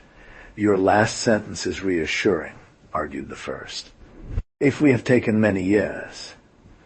"But no, you are completely wrong," cut the Master. "Think that we have allowed ourselves to be robbed of a made science. They only need to take what we have had to build for a long time. See where they are after a few months. Woe to us if we do not intervene. They will surpass us. They have amazing abilities of assimilation. Besides, this is all not surprising to me at all. When I learned that they communicate via telenetworks, I concluded that they were capable of easily making transportable telectubes. If they can do that, they can do the rest. Let's see the last images. The last leaves were practically indecipherable. The overlap of the various plans blurred any reasonable interpretation. "I'll have them analyzed in the lab," said the first magistrate. After speaking of action, he threw the images in a drawer and dictated his orders by Terra. "When will they be finished?" asked the Master. "Not until tomorrow, unfortunately," he replied. The scholar sighed and cracked his old withered membranes.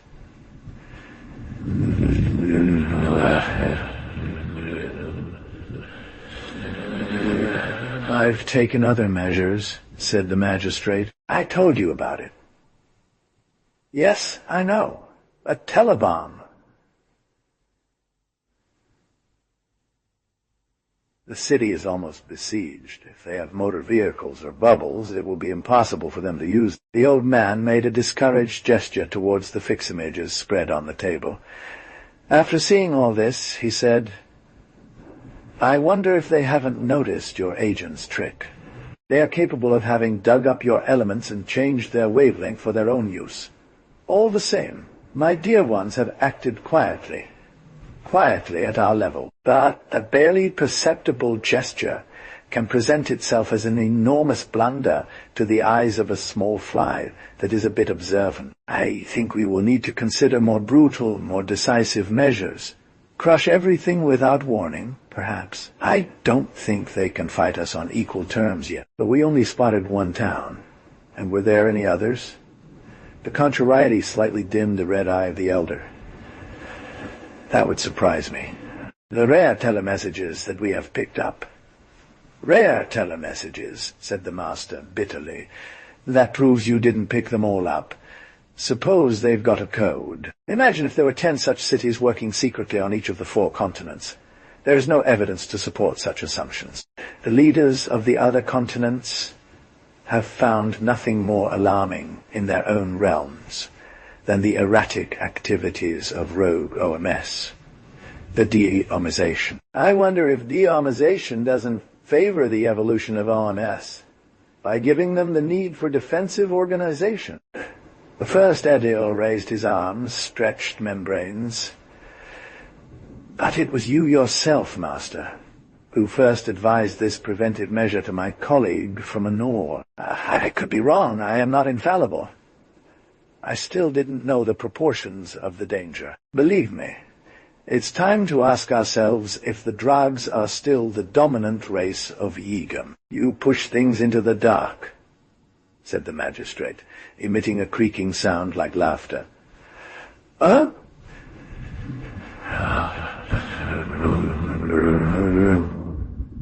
Don't laugh at me, the master protested. I've been studying the OMS for a long time. For a long time now, I've marveled at the abilities of this animal. The danger is terrible. There's a council in 8 days. Know that I intend to propose an immediate and total disarmization there. But you're not thinking about that. The public hasn't been kept informed of our concerns. You're going to incite a public outcry. Many people are very attached to their SOs when they find out. No, Master Sin. Another reason stands in the way of this project. If you blow everywhere the truth, organized OMS will know it. They are going to react and find something to destroy our action, or at least weaken its scope. You have to surprise them.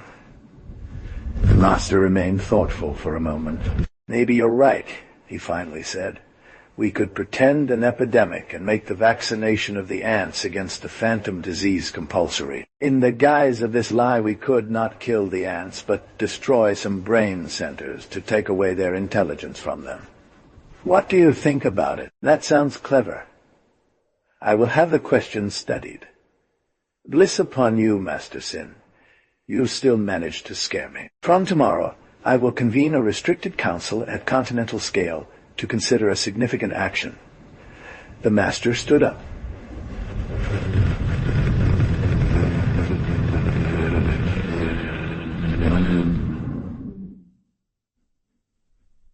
Bliss. First Magistrate, hurry if you believe me. He looked at his auxiliary clock. I'll be in an hour in Torm, he said. I'll talk to your colleague in a Nord, but it's already late. Be so kind as to let him know about my visit.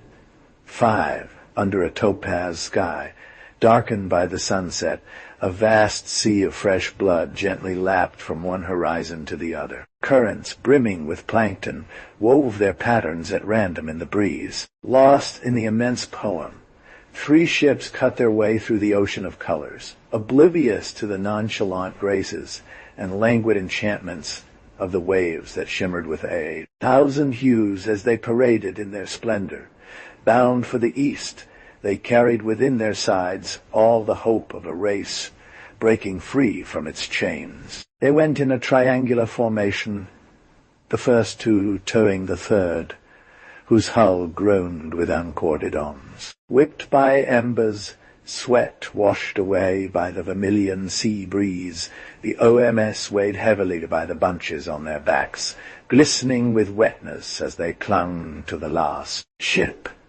Muscles strained by effort, flesh jammers forced with force against iron cleats, they held the giant nuts on the lips of the last plank. We were finishing the ship mid-voyage. The men had forgotten all personal worries. Individual suffering was no longer important. They were just one soul stretched towards a single goal. Sometimes, dazed by the splendid blow of a wave, some lost consciousness and weighed down as a dead weight in the middle of the others, who barely noticed them. Unbalanced, others hung choked on their rope, like trinkets on the rounded side of the hull. The capsizes accidents ended them with intermittent baths. The ship pulled a good 20 or so lifeless puppets in its wake, skidding on the muscles of the ocean's back. Inside, in asymmetrical labors, others choked under the tin. In the animal smell of effort mixed with that of heated metal. Square backs bled, braced for hours under the davits of a wrench, operated by dozens of arms at the handle. Regularly, water seeped into the powder through the crevices, vigorously soaking the sores and dribble of sweat effort. Other workers kept pumping non-stop, ejecting the brine of oxides and urea that swelled around their knees. All this in a smog of fumes and dirty days, in the broad murmur of curses and oaths, supporting the modulated cry of the grating screw steps.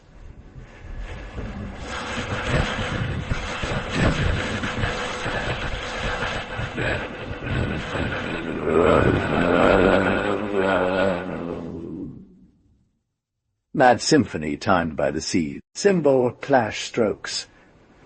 When it was all over, night had long since buried the sunset's splendor.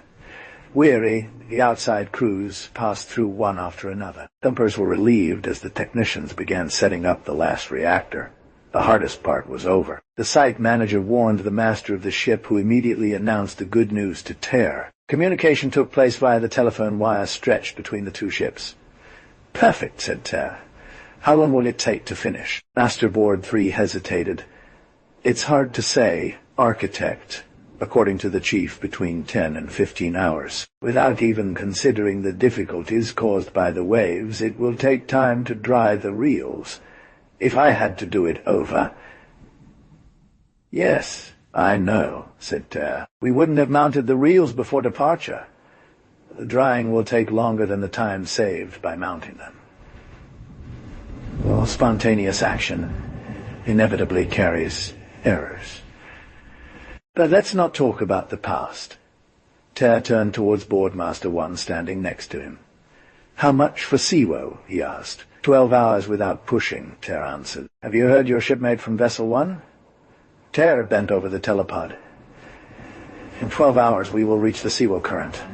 Everything should be finished by then." The master's voice 3 hesitated again.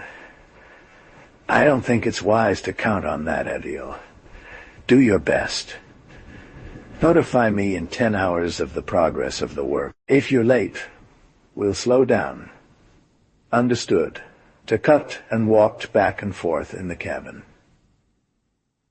"We'll save a lot of time by taking advantage of the speed of Siwo," he said. "This detour shortens our journey, but there is no question of continuing to tow at this speed. How much distance do you plan to leave between each ship?" "Prudence requires that we leave a half-league at the very least, but I just spoke with the engineers on this matter. They are afraid that the ships will not withstand more than 100 leagues hour. What is the speed of Siwo?" "At this latitude, 30 stages.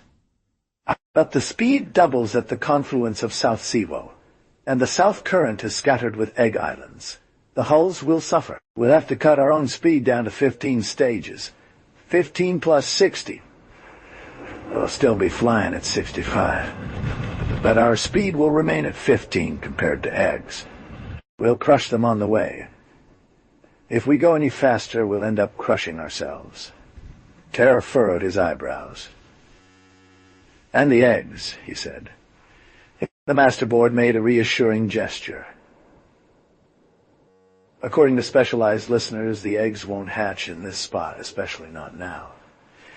Incubation isn't over yet." He showed a map, touched a point in the middle of seas colored red. "It's that way that the hatching begins near the equator. Our route does not go there. The coldest hatchings. It is rarely dangerous. Yes, the prongs are alive in the egg, but the break of this one kills them at the same time. I've heard about survival. It's very short. They drown quickly. We might do better to talk about it to Sav, if you want, Adil." Ter put his hand on the telephone receiver, hesitated, and said, "I'll go get him myself." The ship's captain waved and climbed the ladder leading to the bridge. Ter went out into the corridor. He descended to the lower deck, crossed the side cargo holds, where Omans were checking the freight's mooring lines, and reached the left gangplank. 100 steps took him to the cabins. He entered, greeted warmly by everyone. "Where's Sav?" he asked. "Third cabin," someone said. He pushed his way through the crowd, distributing here and there. It is a word of friendship or encouragement, striking cordially the shoulder of a me tordu by the nausea. In the third lodge he found Sav sitting in a corner, curled up among the cards of the wild continent. The naturalist lifted his paperwork from a head graying. "Hold on, the magistrate. Do you need me? Take the training out of the way. In private, you don't have to give me anything edile," said Ter. "I came to talk about prongs." "Yes? It's dangerous. Everything that is more dangerous." Ter shook his head. "No, I mean the explosion it causes. Sav pinched his nose."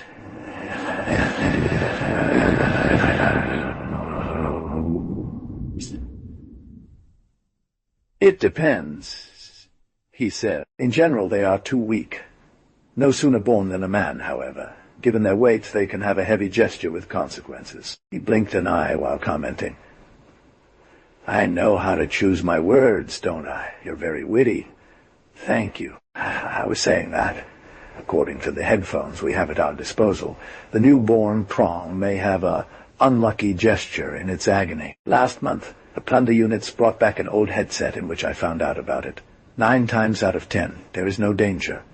That's great, said Ter, as we are going to meet thousands of them. We will only have hundreds of setbacks. Don't you have anything reassuring to tell me? Yes. It is too young to swim and cries very loud before it sinks. Don't be afraid, it seems. The more they scream, the faster they die. They are emptying their lungs, you understand. But to scream, they scream. It covers the noise of the sea. I'm looking forward to seeing that. I hope we won't see this up close. Didn't you hear about a way to render them completely harmless? Sav nodded. Yes. Go as fast as possible. It's what the drags did when they sailed on small ships. Ter sighed. Unfortunately, we won't be able to do that either. The hulls wouldn't stand up to it. What have you just said? Did the drags themselves fear baby spines? Of course. That goes back to the age-of-old sailing. At that time, it was not uncommon to see a pronge wrap its tentacles around the propeller as it passed.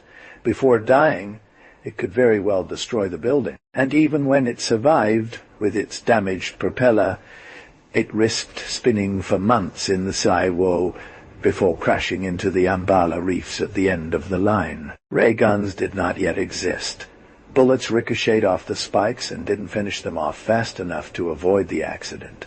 But as I told you already, these things were rare. The drags made a dash for it and crushed every egg they came across, leaving no time for the spikes to do any damage.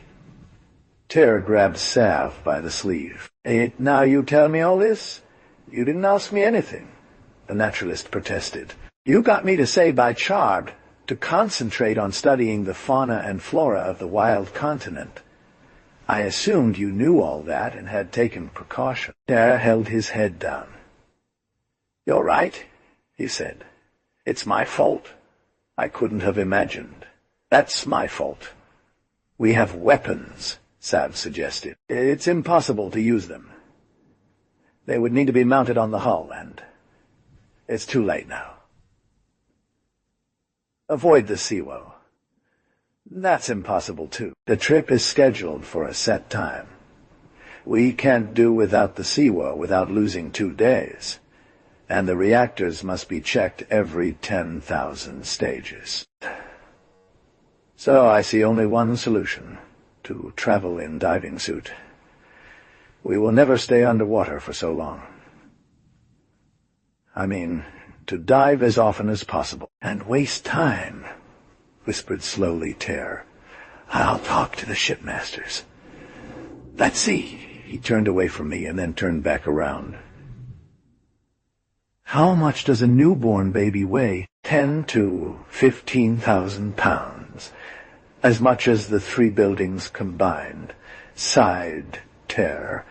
Thank you, Sav. At that moment, all of the ship's bells began to sound. Ter jumped, ran across the 3 loges, and rushed up to the quarter-deck telegraph box. Here, the Adiel, he shouted. What's happening, Masterboard? Bubbles in the south, announced the officer. We're diving, all lights off. I don't think she's noticed us yet.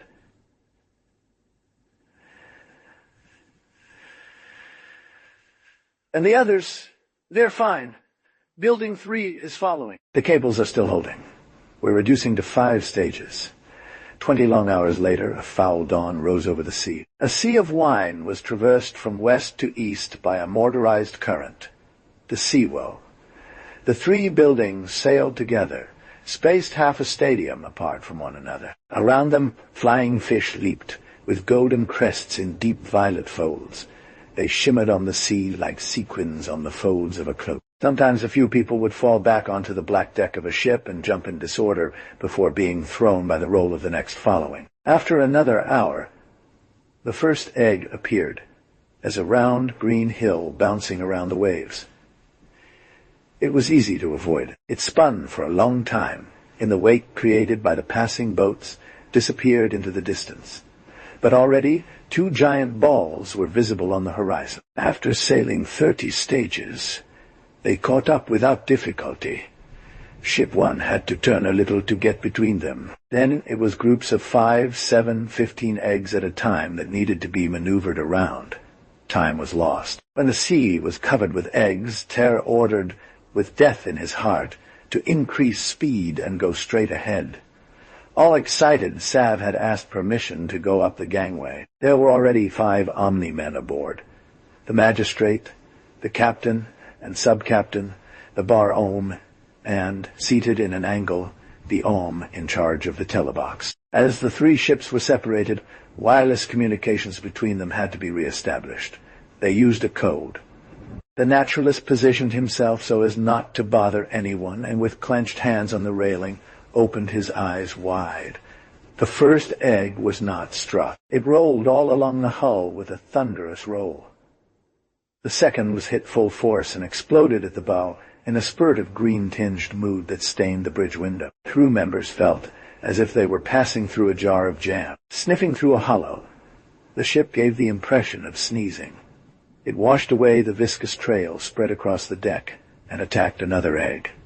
With a terrible crackle, that one emptied its yolk into the waves. Soft debris was carried away to either side, mixed with orange-colored organ embryos. Sav looked at the magistrate and smiled. "For now it's all right," he said. "The eggs are still young. In an hour or 2 we might hit some small slugs that are a bit more robust." Tara snapped. "It looks like you're enjoying yourself, Sav." The naturalist retreated behind a hurtful frown. "Oh, no," he muttered angrily, but the sparkle in his eyes belied his words. The bridge was boiling with spilled acid, quickly swept away by the waves. From time to time we could see the other 2 ships, on the right and left. They gladly smashed the balls that blocked their way. The Tibuth only recorded good news from them. All of this seemed easy and safe. The OMS first had a simple sports pleasure in smashing the obstacles. Then, accustomed to the din, feeling safe in the relative solidity of the craft, they gradually found the strange voyage monotonous. The explosions went on. It seemed as if they were getting more effective. Some eggs were exploding like bombs, with a deafening sound of artillery. A few appeared to be deflating like balloons. Others sent their shells flying in the air, and sometimes bounced on the backs of the waves. "Gas!"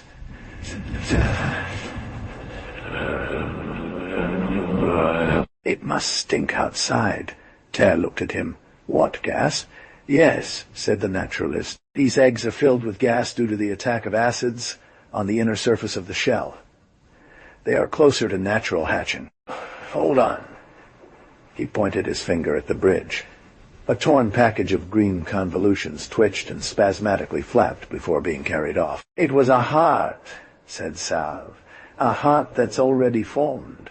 Each prong has 5. 5 hearts, yes, and 2 livers, like the drugs."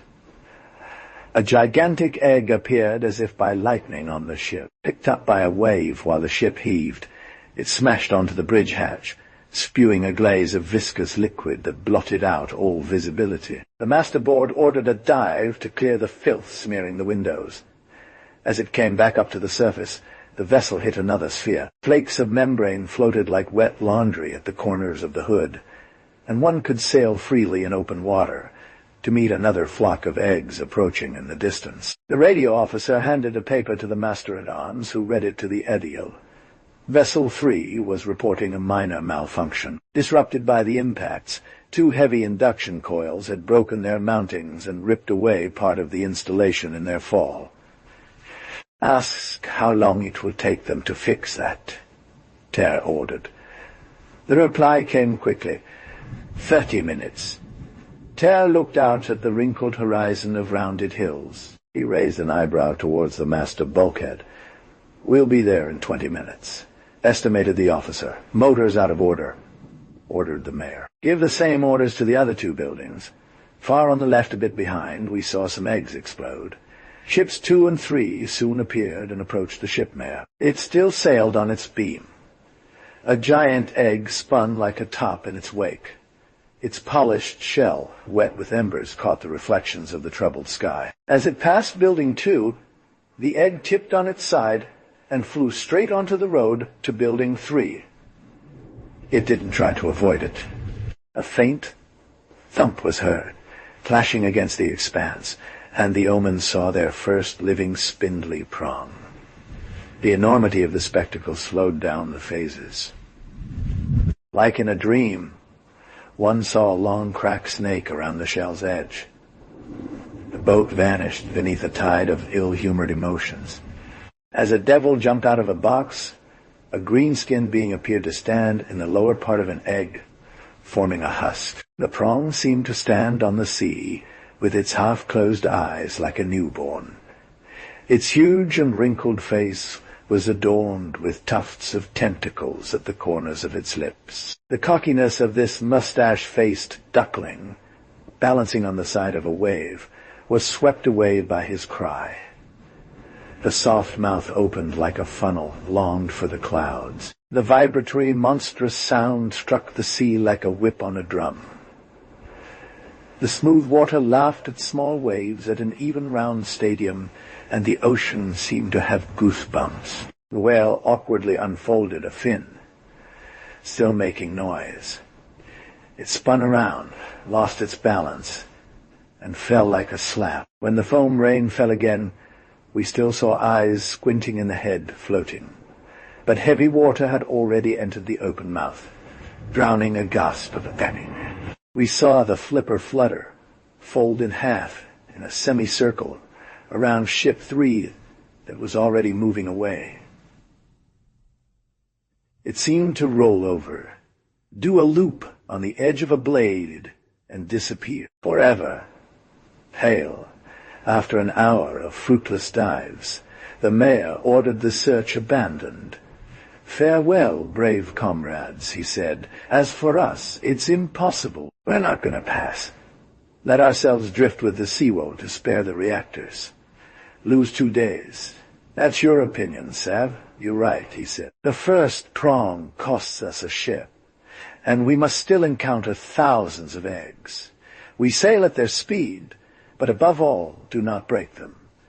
We would all go through it." With haggard looks, he cast a look at the sea. They were drifting in the middle of green domes, which gently clinked together, making small jolts against each other and the hulls of the ships. 6. It was 2 long days of anxiety, during which one lived in the grip of fear to break an egg. At times, warm gusts of wind precipitated the dance, and shells hit the ships more roughly. Everyone then held his teeth, waiting for a crash that could have released 20 spikes at once. In fact, another spike was born prematurely, a few rope lengths away. 2 eggs cracked against each other. The first spat out nothing but harmless lava, but the other opened to reveal a roaring monster that sank straight down, open-mouthed, as if it had taken an oath to bark until the end of time. At the end of the 2nd day, the swallows slowly veered towards the equator, towards the Prongs Bay, where they were born in the end, mated and soared for long months before, taking their annual flight to the poles.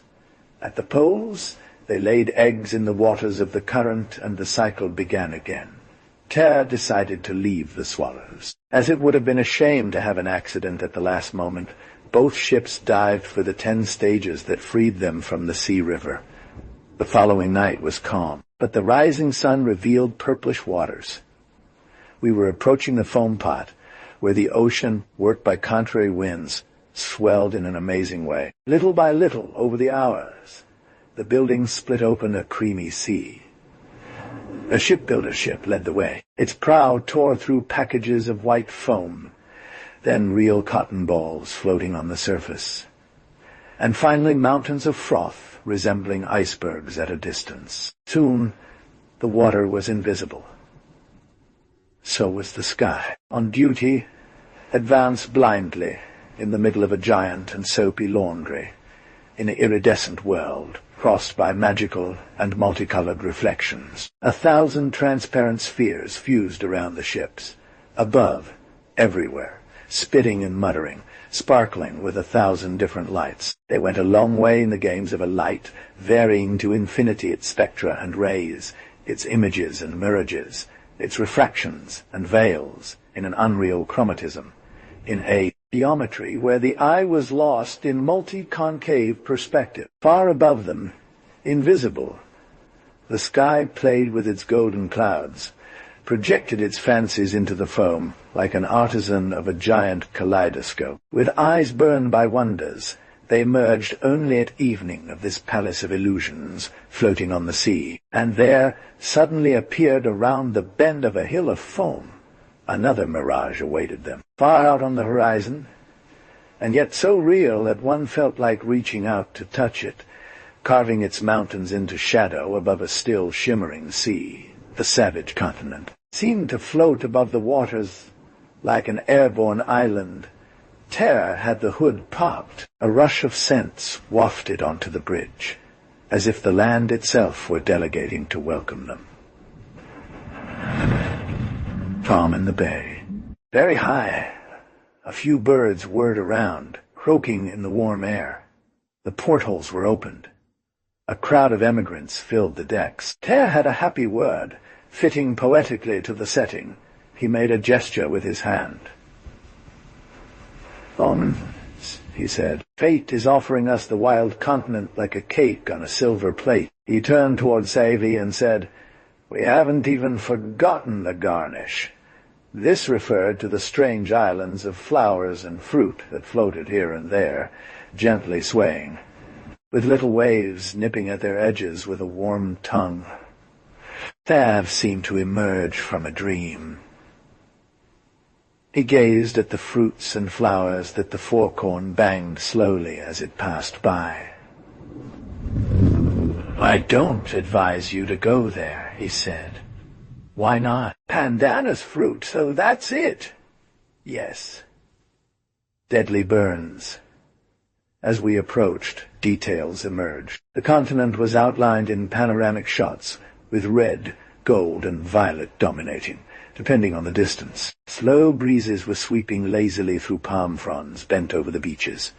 Farther on, valleys meandered along the sides of the mountains. The jungles murmured with animal noises. Mighty gusts of perfumes whirled between the caps and the headlands. "There is the river," said the magistrate. A little to the right, an estuary poured its green waters into the mortared bay. An hour later, the two ships were sailing upstream, slowly passing under canopy of leaves, through arches made of intertwining vines from which a soft shower of petals fell. At every turn, meanders hid surprises. A plume of a pandanus on top of a hill, black sand beaches where mica sparkled, a polished stone arch spanning the valley. "I've observed the banks." "A buck," he announced, and one could see a heavy-limbed mass splashing through the mud. "A deer, a doe," and one could guess the flight of a graceful figure beneath the branches, pursued by a jolting trot. Calls, cries, and whistles intermixed from bank to bank. Overhead the hares' heads. When night fell completely, they reached the lake as depicted on the map. The prefect ordered that they anchor in a cove. Two dull explosions, concentric waves on the surface. The two bullet-shaped anchors had hooked the bottom, securely anchoring the ships to the mooring. Terre forbidden any disembarking.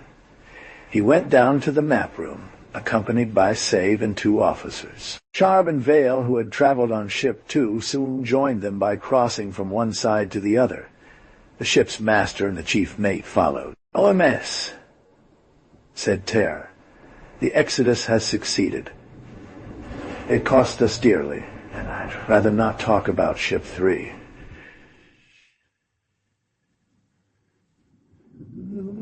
use being sentimental about the past.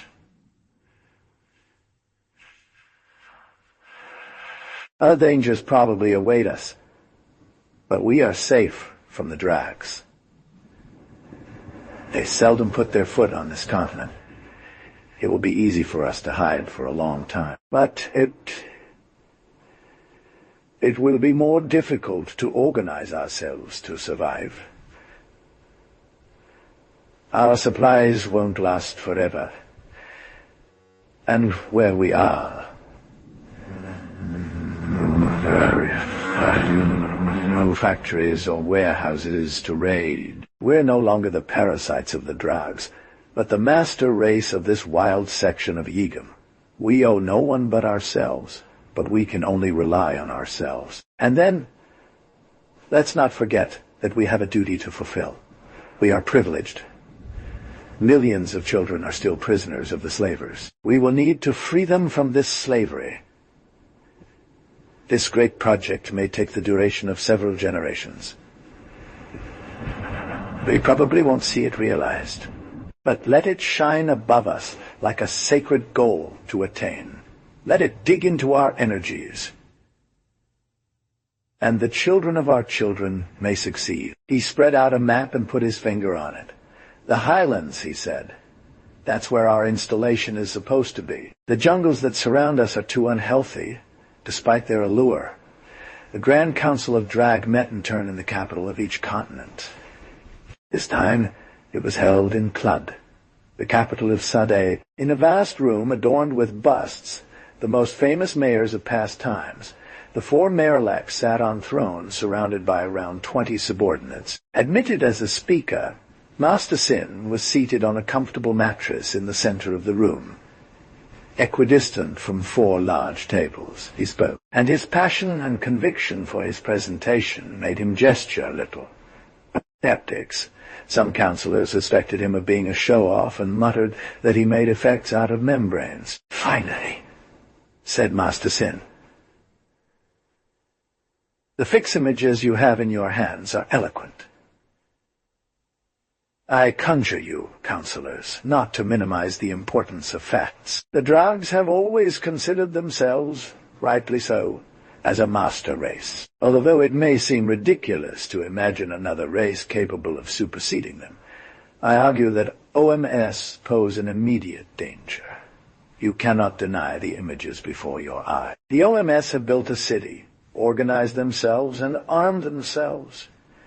You think it'd be easy to blow them away, and you're right about that, as long as they haven't advanced by the time you make the decision to act, as long as they haven't found a countermeasure." He paused for a moment and raised an arm before continuing. "But the last stage fix images are worrying. What are these 3 large masses of debris removed from the halo by our specialists?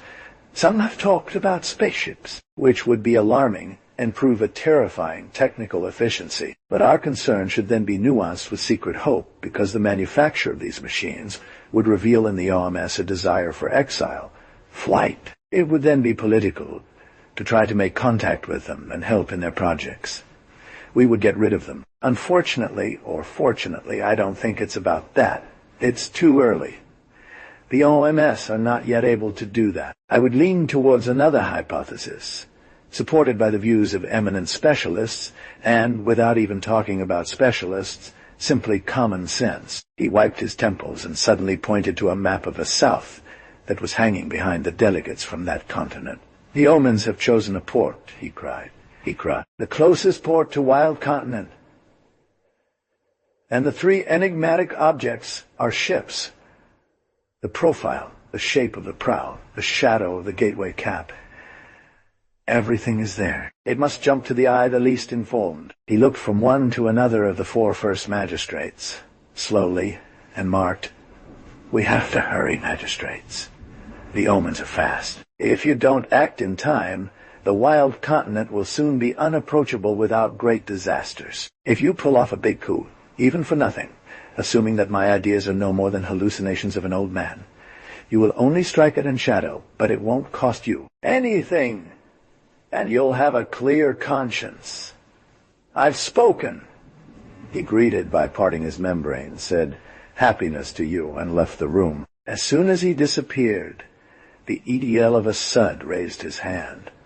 3 heads bowed to grant him the word. He repressed a smile and said, "Ideal's Master Sin is a valuable drag, a scholar. Although his profession sometimes takes him a little too far with his prophecies." A wave of amusement ran through the assembly. I thought it best to take note of his warnings. It is undeniable that the Om evolves, progresses, could long-term constitute a danger, has founded city. I have therefore taken the measures you know. Elements of telebarrage surround the old port. I count on your agreement to press the button that commands its start-up. Well? From tomorrow on, the OMS will be unable to leave their city. They will still have the sea. Someone joked. Everyone smiled. To please Master Sin, continued the senator from Assad, I propose that we send a squad of armored soldiers to the port. They will have the order to sweep everything clean with their hard rays if the OMS do not welcome them well. We'll be able to visit the dead city and, as Master Sin says, calm our conscience by seeing that we've indeed vanquished in shadow. Everyone clapped while laughing. The speaker made a gesture indicating he had something to add. However, let's take some of his warnings into consideration. I personally ordered a bi-monthly decimization and sterilization of the smartest human in my continent. I cannot advise you enough to adopt the same measures on your respective territories. The Ideal of B North spoke. I support. The other 2 Ideals repeated in chorus. We support. They pressed a button that automatically stamped their seal on the decree, recorded downstairs by the telerecorder of debates. The Ideal of B South raised his hand. I propose to adjourn for half an hour. At the resumption, we will hear the interesting report of the engineers of my continent on the performance of food plants. The others saw no objection, for the council had to deal with only tiny matters. Things were running so smoothly on Egum for such a long time that the great administrative machine was purring along without a hitch now for many ages. There was practically nothing to do but let it run.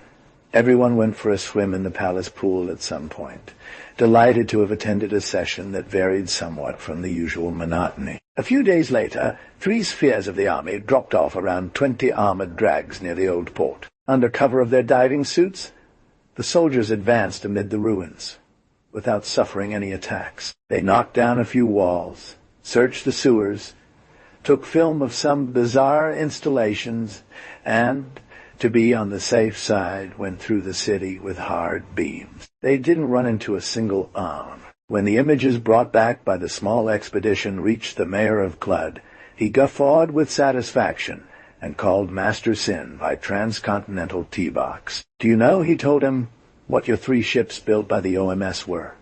3 gross representations of fish? How? But yes, Master Sin, I have the fix images under my eyes. They are sheets of metal cut in the shape of fish. They have even carved eyes and scales. Hey? No. You thought these Oms were great sailors. They were just little fishermen. That's why they were set up at the edge of the sea. As for these metal fish, it is probably a coarse cult. Yes, they are there indeed. I would even say they are there already. Relax. There is none left. To be honest, the soldiers haven't met any, but they have gone through all of them with the harsh light. The OMS had to dig carefully into their deepest underground hideaways. They will never come up again. Their burned bodies are surely unrecognizable by now I speak. The editor thought he would console the scholar with this news, but his hopes were disappointed, and his eyes turned red as he felt his eardrum vibrate almost painfully to the third. Bitter recriminations and fiery oratory of Master Sin. He found it difficult to get a word out. But yes, naturally, I'm telling you everything's been burned. Listen. In the end, he remembered that he was the first magistrate and was tired of his interlocutor's ways. He decided to speak as a magistrate. Enough, Master Sin. If you continue with this tone, you will insult through me the whole Grand Council. It would be showing little gratitude to a government that intends to enlarge the museum. This veiled threat seemed to make matters worse, and the magistrate had to raise his voice even higher. No, no, and no, Master Sin. I don't. Would you please let me speak? I am your magistrate, and despite our age difference, I intend to be respected. You don't know one thing, Sin. Without me and my colleague from Ond, the other two Aediles wouldn't even have agreed to discuss the issue. You? How? It's possible, my dear, but just remember that when this story of metal fish will spread in official circles, a huge laugh will sweep away all superfluous measures against... The Council has granted you 2 dispensations per month, and the destruction of the port. Do not ask for any more eccentricities. I am sorry to speak to you in this tone, but you have forced me to do so. Good fortune be upon you. The magistrate cut with a sharp gesture and blew with fury. Master Sin was really not reasonable. Yes, the question of the wandering arms had come up. It had had its time in the spotlight. All of this was right. Okay. But the measures demanded by Sin were close to senile dementia. Why not a general mobilization? And then, the Aedile had at home 2 arms of black race, 2 magnificent animals, and overflowing of affection for their master. He didn't come to imagine that the kindreds of his familiar animals could present a great danger for the Drags. 2. The Drags had acted very quickly given the administrative delays required for their decisions. Between the time they had fixed their gaze on the ruins of the port and the annihilation of the city, it had barely been 15 days. However, these 15 days equated to nearly 2 years on Earth for the OMS, and they had accomplished considerable work. Besides crossing the ocean, they had time to sink and develop under lake shores a hidden port for one of the ships, take apart the other entirely to make 300 heavy vehicles suitable for progress in the bush from its wreckage.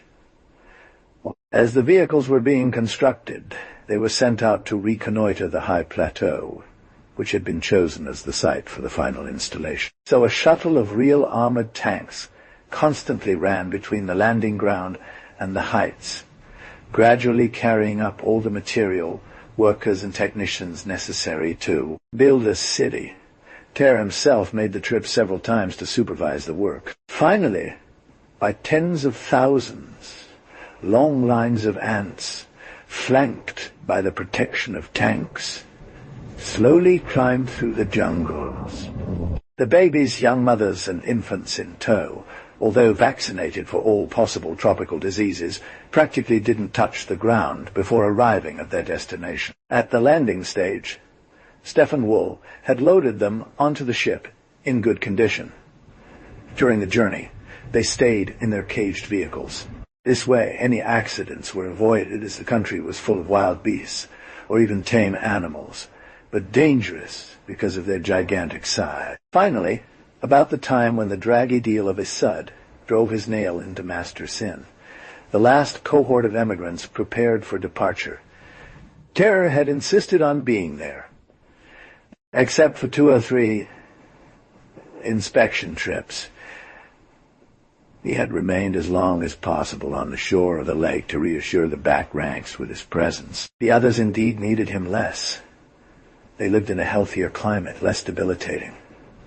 But those whom fate had momentarily forgotten often showed signs of nervousness. The Presley they had been long awaited. They brought the next generation of ship's guards. When they entered the central square of the camp, a cloud of dust behind them, a delirious crowd came out of the wooden huts to gather around them. Their arrival meant for the others a soon-to-come and massive relocation. The last one. The groaning crowd gaped in awe at the fresh complexion of 200 lads who leapt from the machines. They laughed uproariously, answered readily to all questions concerning the high plateau, and let themselves be kissed by the women. The Aedile soon arrived. He climbed atop a chariot's platform and spread his arms out wide, to request some silence. Then he spoke into a telephone booth, and his voice filled the square. Who, said he. I am told that the town is finished. Cheers erupted from all sides, and Ter had to raise his arms again in order to be heard. He continued, often interrupted by the enthusiasm of his listeners. This means that we can leave. We'll be there tomorrow. Didn't I promise you success in the Exodus? We are finally going to live like a master race. As for you, ship's keepers, you have lived months on the heights. Your tour has come to carry those who have been languishing by the lake for so long. I know that many wonder why we keep this ship, why we don't dismantle it like the other one, which would certainly have speeded up our installation and freed up more material. I will answer them that a little common sense is enough to prove the reasonableness of our decisions. We don't know what the future holds yet. A building may still be needed. By the way, watchmen, you know that you will often be relieved. And now, all of you, prepare yourselves. The evacuation plan has been in place for a long time. We can set off from here within 2 hours, on to the new city. 15,000 adult hommes made a mighty cry of hope as 2,000 crawling babies in the ship's nursery knew nothing of the fate prepared for them by their elders. Then the crowd scattered in all directions towards the booths, while the tanks maneuvered in the dust to park, one for parking, and the other for turning towards the exit and taking up starting position. 2 hours later, the vanguard took off, quickly followed by groups of 200 porters, each preceded by a tank filled with mothers breastfeeding their offspring. Although often traveled, the road was barely traceable. Conquered from the jungle, it was reclaimed by it after each passage and was encumbered with young trees, bushes, and giant fern. Tanks crushed everything under their weight and hobbled painfully over the tree debris. From the very beginning, one mud. The red-tinged magma oozed from the ground like a sponge. Far above, the treetops joined together above the road like the spires of a Gothic architecture. They formed a verdant vault from which fell an ordinary churchlight, a strong shadow split by a tree's branches and leaves. Of a sun-ray oblique, like a lighthouse of sadistic complacency, illuminating here a teeming pond of larvae, there the monstrous skeleton of a bosque reposing against a stump, with its laughing head fallen on one side on a mattress of rotten leaves. Further a tantle, carnivore plant fluttering voluptuously its tentacles in the light, like an Eastern dancer and perverse, twisting her limbs under a theater spotlight. As we walked, dark stories were told. We remembered the adventure of the first scouts who sought the path to the plateaus. Often these tired omni who were exhausted by the climate, their eyes blurred by sweat and their heads buzzing with hallucinations, had lost themselves in the jungle. There, deprived of men for a long time, they truly believed that they saw a lascivious dancer emerge from the bush. They advanced, their hands outstretched towards the plant, that desire took on all possible seductions, and succumbed to a delicious and fatal embrace, drained of their blood. By the suckers of desire, their faces gnawed by the sour kisses of the corollas. Reassured by their numbers, the immigrants laughed very loudly and shook their heads, but they surreptitiously turned their eyes elsewhere, quickly talking about something else. Both stages, 20 carriers mounted on the back of a chariot, and rested their leg muscles. In fact, they were exchanging one kind of fatigue for another, as the jolts from the vehicle pounded their ribs against the metal. To keep from slipping, they had to cling in improbable positions, and 2 stages further on, they almost welcomed relief at handing over their places to others. After a few lasses and winks thrown at the people inside the car, after a few smiles to the children, they jumped on the floor and resumed their burden on their shoulders. At stage 50, we came across the first post, the first relay. There, installed in the gaping mouth of a tooth-filled cave of stalactites, 1,000 OMS welcomed 15,000. Each person bathed themselves in the boiling water at the bottom of the cave. The doctors bandaged wounds, examined babies one by one, and even delivered some babies. Food was distributed and everyone fell asleep. The men fell into a sleep of hope, lulled by the promise of freedom. 9 more stages, 9 more stops, and they would see the new city. The Edil had wanted to give an example. He walked as the others did, carrying his load, 2 heavy vials of vaccine stuffed with a packaging of leaves.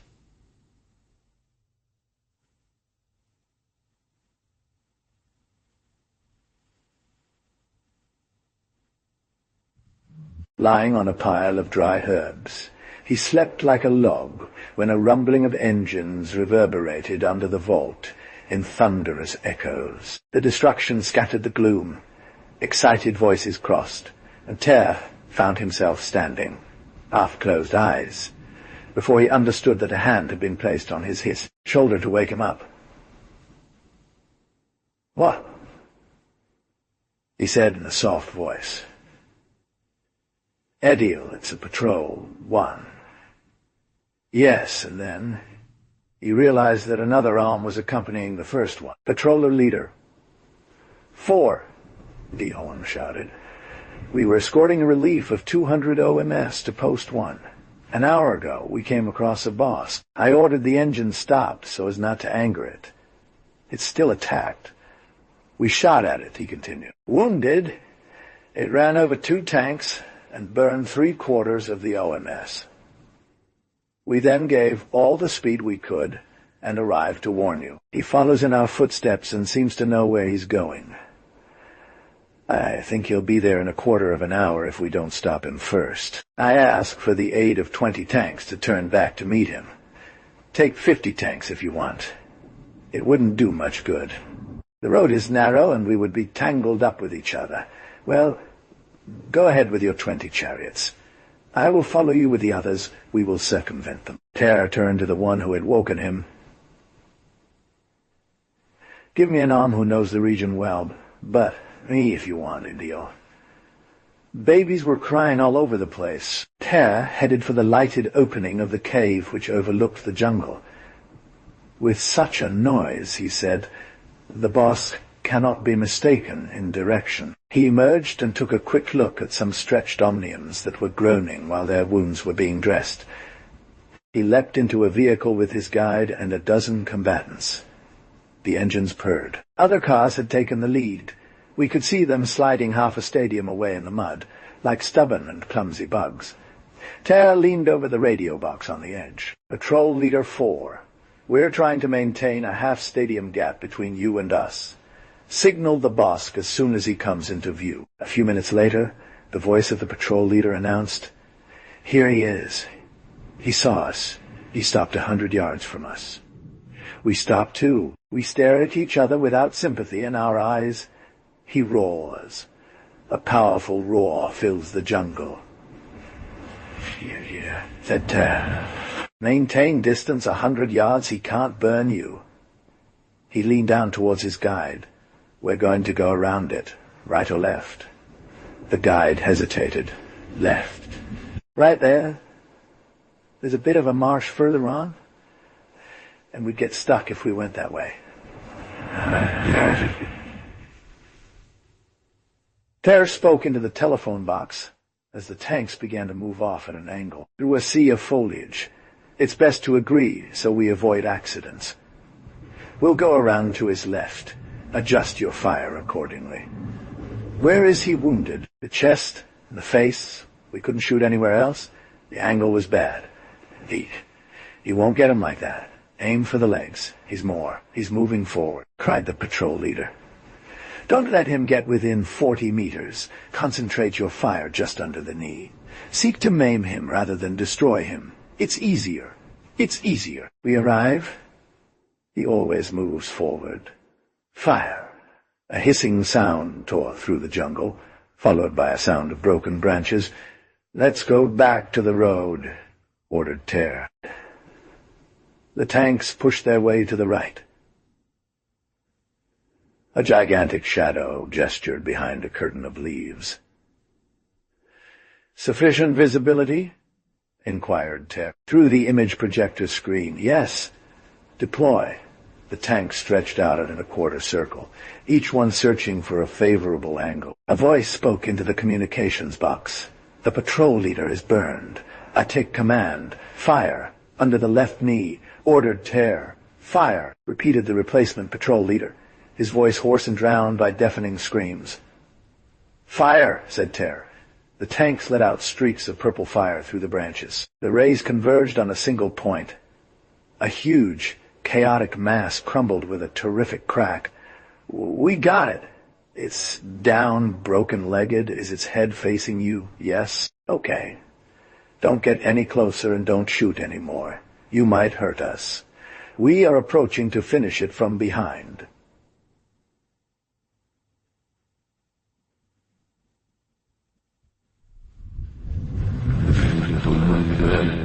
They came out onto the path, upstream of the wounded beast. 20 mauve rays finished it with a burn at the base of the skull. The Bosk had a spasm. Then its trembling limbs gradually relaxed. The Bosk lay on its side. Its oily skin shone on muscle bumps. It gave off an unbearable odor. The voraces, swarms of flies already descended on its gigantic corpse. The first group of tanks was invisible. Jays stuck on the great dead body that cut the road. Terror talked in the telebooth. Well done, he said. How's the patrol leader? He's dead, a voice answered in the apparatus. The Bosk hit him in the face with a spew. The acids had rendered him unrecognizable. The mayor didn't waste time with unnecessary sentimentality. Are there any tank-like vehicles equipped with harpoon cannons among us? 2, the guide said, pointing to a couple of vehicles a bit behind. These were machines designed to clear the road of certain obstructing obstacles, such as fallen tree trunks or rocks that had rolled down. Terra fit launch a spear into the monster's throat. The explosion was followed by a mild shock as the rope whiplashed through the air after the vibrating head of the spear sunk into the dead flesh at mid-length. Terror studied the beast's position and ordered another arrow to be loosed slightly lower. Then the chariots reversed, sliding through the soil. The cable started to crackle, and the harpoons appeared to be about to rip chunks of flesh from the corpse. But it slowly turned on itself and tumbled onto its back. The chariots pressed on, advancing a few thousands further to flip the beast over a natural incline. To no avail. The metal worms were viciously ripping bundles of black earth. There was a near-perfect balance between the traction force and the inertia of this mountain of fat. One could feel that it only took a little nudge to succeed, to overcome the weight of the beast. As an example, Terror jumped onto the ground and grabbed a cable with both hands. Several ops followed suit, wrapping their hands around the metal, tugging to help the tanks. The effort of the two machines had brought them closer together. The two groups of pullers became almost one single grumble of stretched muscles. The track of one tank brushed the metallic side of the other. A prodigious spark leapt forth like lightning from this unexpected contact. All the ums were thrown to the ground by the discharge. A moment of shock paralyzed everyone. A few sparks still illuminated shocked faces. Then a tank glided slightly from side to side, moving away from the other one. The phenomenon stopped. What? Said Terror. I think I know, said Sam's voice. Terror turned his head and recognized the naturalist. Assisted in a muddy oratory, he smiled. You're here. You? The senator marveled. I wouldn't have wanted to miss a hunt for a Bosk. Did you know that the Bosks don't generate electricity, right? Well then. Sav stood up and rubbed his hands, soiled with dirt on his tunic. In fact, we all produce some electricity. Our muscles, at least, could produce it. Oh, very little. If we unite by a conducting thread a point on the outer surface of a muscle, and a point located in the center of this muscle, we obtain a current. Yes, said Terror. I know well. But the first harpoon plunged straight into the center of the spry muscle, the largest muscle of the boss. The other spike almost pricked itself on Seaton, a little lower down. I assume that after passing through the layer of fat, it barely scratches the surface of the saltac. Since the cables are metallic, when the two chariots touched each other, they closed the circuit, thus the discharge. Per shuddered his head. I would never have believed. You forget that this muscle weighs megapounds by itself. Yes, well, but what is happening over there? The arms carefully emerged 2 bodies from the immobile tanks. The pilots took a beating, said a voice. A circle was formed around the injured men. Pale and panting, they spoke in monosyllables that they felt unable to take control again. They were moved aside for their ribs to be massaged. 2 others replaced them. Be careful, said the magistrate. Slowly. This time. Move the 2 characters apart from each other. 2 hours later, long columns of emigrants passed before a black meat cliff that bordered the road. 4. After an interminable day broken up by stops at fortified relays, the OMS emerged from the jungle. They wandered along the slope of a flat mountain where, alone, blocks of chalk stood as an eternal guard. Straight as sentinels above the valleys, a fresh breeze caressed the weary backs.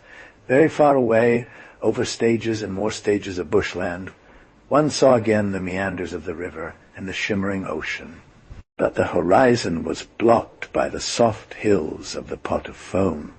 Little by little, the ground became less steeped. A few bold mammoths were passed, before reaching a treeless plain swept by the west winds. The endless column wound, long after among the hills, funnels and dry valleys piercing the plateau. The relentless advance of the OMS scattered herds of deer, which disappeared in a few bounds into the rubble of the canyon. Very high up, altars dominated like a stage setting this landscape of the end of the world. The sound of the cars ran in waves of muted noise, wavered in sonic interference before being lost in the distant. This monotone concerto, murmured the march of Om. Suddenly, space vibrated to a more strident music. At first, it seemed that a tank was writhing in an unforeseen effort. But slowly, all faces turned towards the cloud. The noise came from up there, and then the bewildered crowd saw a heavy and round sphere appear, like a huge fist threatening to crush the fate of the free Ohms. The sphere came from the west and got dangerously close to the plateau. It seemed to run at the tip of the grass, bounced along a natural ramp, regained height, and spun for a long time above the immigrants. After the initial moment of shock, a panic ensued. Some porters threw their load and ran aimlessly. A few rolled down into chasms that had cruelly opened up under their feet. But running was no use. Where to go? The huge herd seemed to understand, and soon stopped, barely scattered, naked and defenseless on the limestone back of the plateau. The sphere again approached, and taking the disorganized column in enfilade, flew along it. On its way. On its way. Fear cast the shrapnel on the ground. From near to near, they seemed mown down by a shock wave. Dumbfounded, they stayed put long after the rocket had disappeared towards the west, after making a great loop above the jungles. As the noise subsided, we could hear the orders issued by the cars, where the drivers shouted out the instructions from the Edel. You haven't made a mistake, Arms. It was indeed a drag sphere. Trust your Edel and continue on.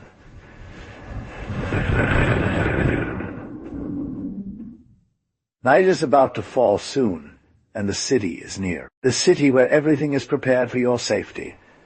Everyone obeyed, and the column stretched out again towards its destination. The event had loosened the tongues tied by fatigue. A buzz was rising from the crowd. A drag ball, why wasn't it shot? It seems that the Aedial defended it. I don't understand. But then if the drags know that the Exodus has succeeded, then so be it. The Aedial knows what he's doing.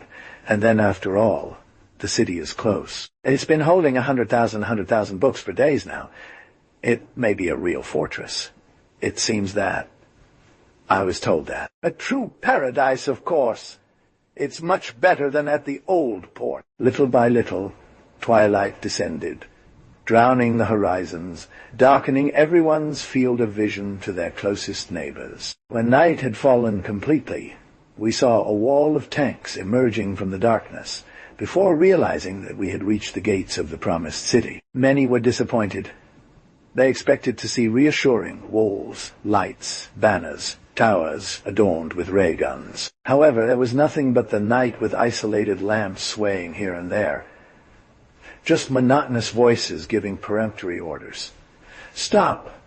Follow your tank to the left." "To the left," I said. "The next section proceed in a straight line." No, in ranks of 3 people at a time." Let's proceed," and then calls, softly, coarsely, "No disorder. Follow your tanks. You can't see anything." Blonde. "Don't look for your men. You'll find them in the city." "No one loses anyone here. Go ahead." Someone spoke under the nose of a guide. "Strange welcome committee. I thought we'd get a little party. It's a party, isn't it? The last column of immigrants." The guide receded his face to escape a feverish breath. Go on. Forward." All this amidst the cries, conversations, questions, orders, wails of women and children, each scolded more or less, bitter by the fatigue of the march. But everyone also felt their heart beating in unison with the rest of a vast crowd. Everyone was repressing within themselves a personal smile, born out of the joy at feeling supported and jostled by the reassuring presence of others. Greased by the martial clatter of tanks, by the close presence of a city, by the incessant trampling of the herd, the Onomes felt a lively plant growing in their hearts, a plante, with its delicate roots deeply embedded in their guts, the sense of collective happiness, an impression of strength and numbers that drowned out the wounds, the injured feet, the thirst, and the dust. An imperious hum of machinery drowned out the immense murmur. With great sweeping strokes of bright brushes, a chariot broke its way through the crowd, while a loudspeaker wide open cried, "Place!" The judge's chariot, and all felt confusedly the nobility of the phrase. Some kind of poetry of power dilated all hearts. Everyone secretly covets the carriers and their spheres. The order was repeated 100 times. 1,000 mouths transformed it into cheers. Long live the magistrate. Long live the magistrate's chariot. Hail the magistrate. Happiness on the magistrate's carriage. Happiness. Long live the chariot. The noise of the heavy machine shook the vault. Its fares illuminated sparkling crystal walls, and each one realized that they had been walking underground for a long time already. Deceived by the night, the men had not seen themselves enter the caves. The voices no longer got lost in the breeze of the plateau. They bounced back, loud and clear, made 3 turns, came back on themselves, wrapped themselves in strange acoustic dances. Echoes were provoked with children's laughter. Ho, ho, ho, ho, ho, ho, ha, ha, il va le deal, idyll, idyll, deal, idyll, idyll, idyll, dial, oh, aha, dial, oh. It was an actual carnival-like ruckus dominated by the too loud and unintelligible commotion of official recommendations. Suddenly, a terrible rumbling suspended these games. Something enormous was rolling along the sides of the rocks, breaking a crystal-clear set of organ pipes, crashing into heavy projectiles that rolled further before plunging heavily into a bottomless lake. The omens fell silent, terrified. The voice of a guide became audible. Dangerous to make noise. Some of these rocks only hold on by a thread, and can suddenly detach themselves. Then they realized that the tanks had disappeared. They must have taken a shortcut through the expressways, and their clanking noise had drowned in the bowels of the earth. Chut ran in the dark. Everyone advanced silently. Then they heard the song of the cave soul. It was immense in the night. The sound. You are magnificent and discreet, whispered eternally, worrying and endless, blowing like a breath from invisible chasms. Then, following the detours of the route, deep and loud, and the blind omers populated the shadow of hallucination. They became open funnels as burns on their passage, and then stone lips, stretched in frozen grimaces. "Why don't we turn the light on?" someone asked. A guide answered, "We have been ordered to conserve all sources of light until the plan for electrical power is carried out. Don't worry, and walk single file behind each other, holding hands. The road is safe here. Further on, torches will be distributed." Protests stifled here and there rose up. "A hand! As if it were convenient. I need both of my hands to hold my load."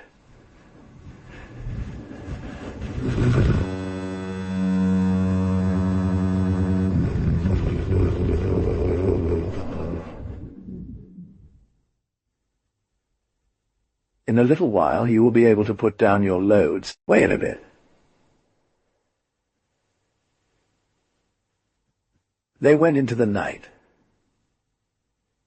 Their instinct told them they were crossing abysses on natural bridges. From time to time, a complex acoustic sent them the tumult of a waterfall, or, well, the eager suckling of a gallery drawing running water. Further on, they felt themselves passing through vast halls, where drops played a small rhythmic melody, always repeated, by falling from very high on flat stones or in basins of different shapes.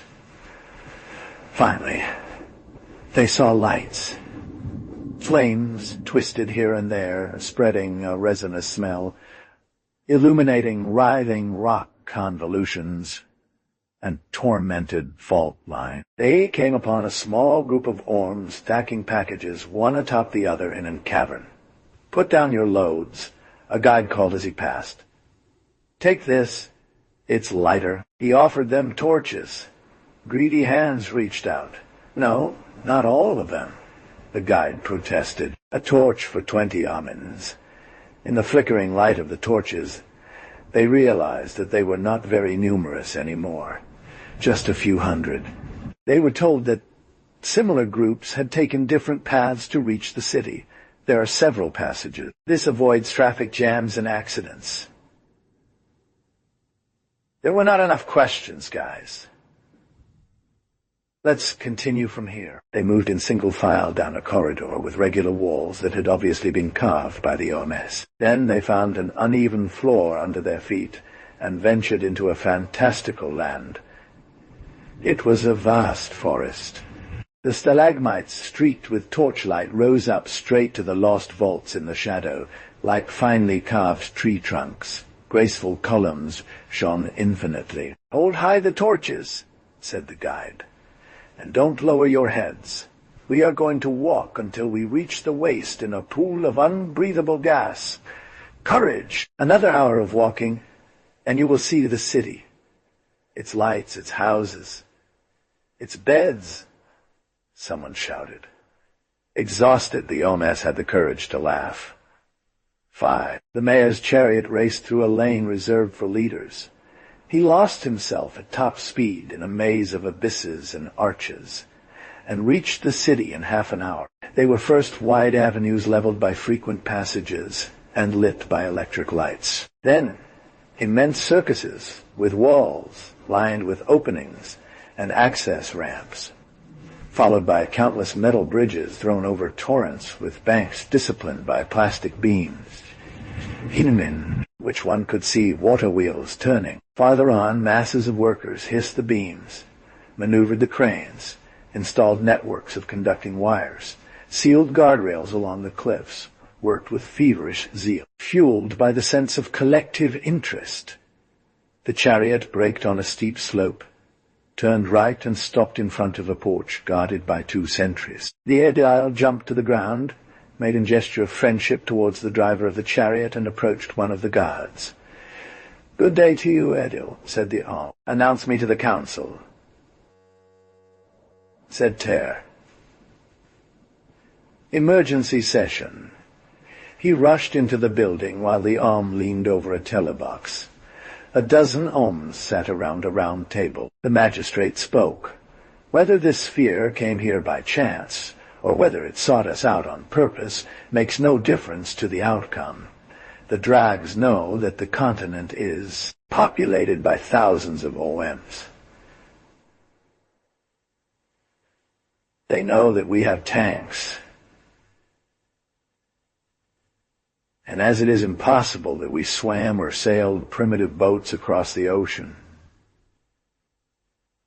they know that we are capable of building buildings. Without a mistake, they will believe us to be capable of anything, even to defeat them. If I were an Edile Drag, I would vote for the immediate and total destruction of the OMS. Narb Koopa. By putting the worst-case scenario, we have all night ahead of us to devise a defense plan. Terror said sarcastically, "What defense plan? What do we have at our disposal? A few tanks equipped with plasma launchers, some electrical current, and our naked breasts. That seems very inadequate against hard ray missiles." Vale offered a glimmer of hope. "They don't know the exact situation of the city." Terror snapped back. "No." He said, "No. And no. Tell that to the crowd to soothe them. Vale, but not me. Not the council. They've picked up our column's direction. They know we favor the underground. They know the geology of this continent. Brief. They know where we are. So I see only one way," said a masterboard. "It is to take the sea again and try to reach the other wild continent. With just one ship." "Don't say nonsense. We should temporarily scatter and found a town somewhere else," Sharp suggested. A painful silence followed. Asking all these new efforts seemed impossible, and anyway it would still take another 2 weeks to act in this way. Build several small towns as the dismemberment of this one proceeds. And when that one is attacked, so be it for her and her inhabitants. They will be sacrificed for the race to live on. "No," said Ter. "We will all live or die together. It is enough of these poor companions that we left with the Drags. Not 2 times, and then the life of others would be precarious, perpetually threatened. The Drags would sweep across the continent, you think." So Ter got up and walked from side to side, occasionally kicking at the walls. Suddenly he hit his forehead.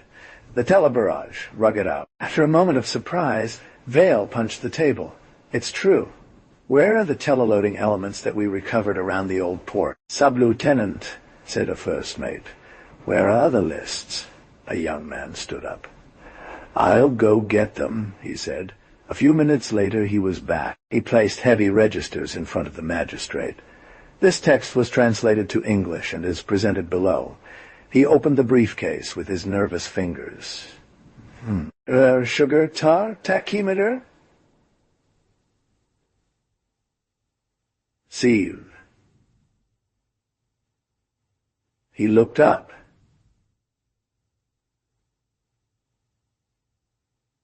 Sieve, who had the strange idea to charge buildings with such things. "No. These are ray filters." Ter searched further. "Screens, telebarrage. There are 150 elements. 50 were lost with Building 3. The other 100 are scattered as follows. 50 in the town, Room 7, Store B. 50 on the ship remaining at the landing base, Store 2. He unfolded a map of the wild continent, saying, "See how rich the Drags have been? They haven't skimped. 150 features to encircle us. There would be plenty to protect the whole continent. We can make this transmitter," said Sharp enthusiastically. "And the current? The electrical equipment plan provides a total power of 50,000 units. By replacing, in an attack, all lights and all devices with simple torches or simple fires, devoting all available power to the transmitter, we'll have 50,000 watts. Ter cut in. That's not enough.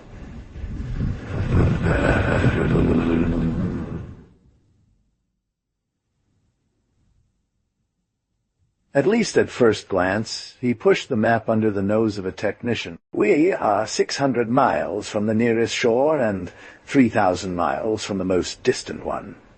What do you think about it? The technician engaged in a quick calculation. It would take us 150,000 units of power for the telebarrage not to disappoint our expectations. Could we obtain them by forcing the electrification plan? No, Ediel. Not for months. We haven't got enough supplies. Vale placed his hand on Ter's shoulder, eyes sparkling. If we add the batteries from the tanks and those from all the telepods, and those from the ship, I was about to forget. Ter tapped his feet impatiently and spoke into a telepod. Statistics. Here's the edit. All business aside, would you like to give me a total of all the available energy and electricity? No, everything, adding the batteries of the telebots and the vehicles, those on the ship, the heating batteries, everything. Do you understand?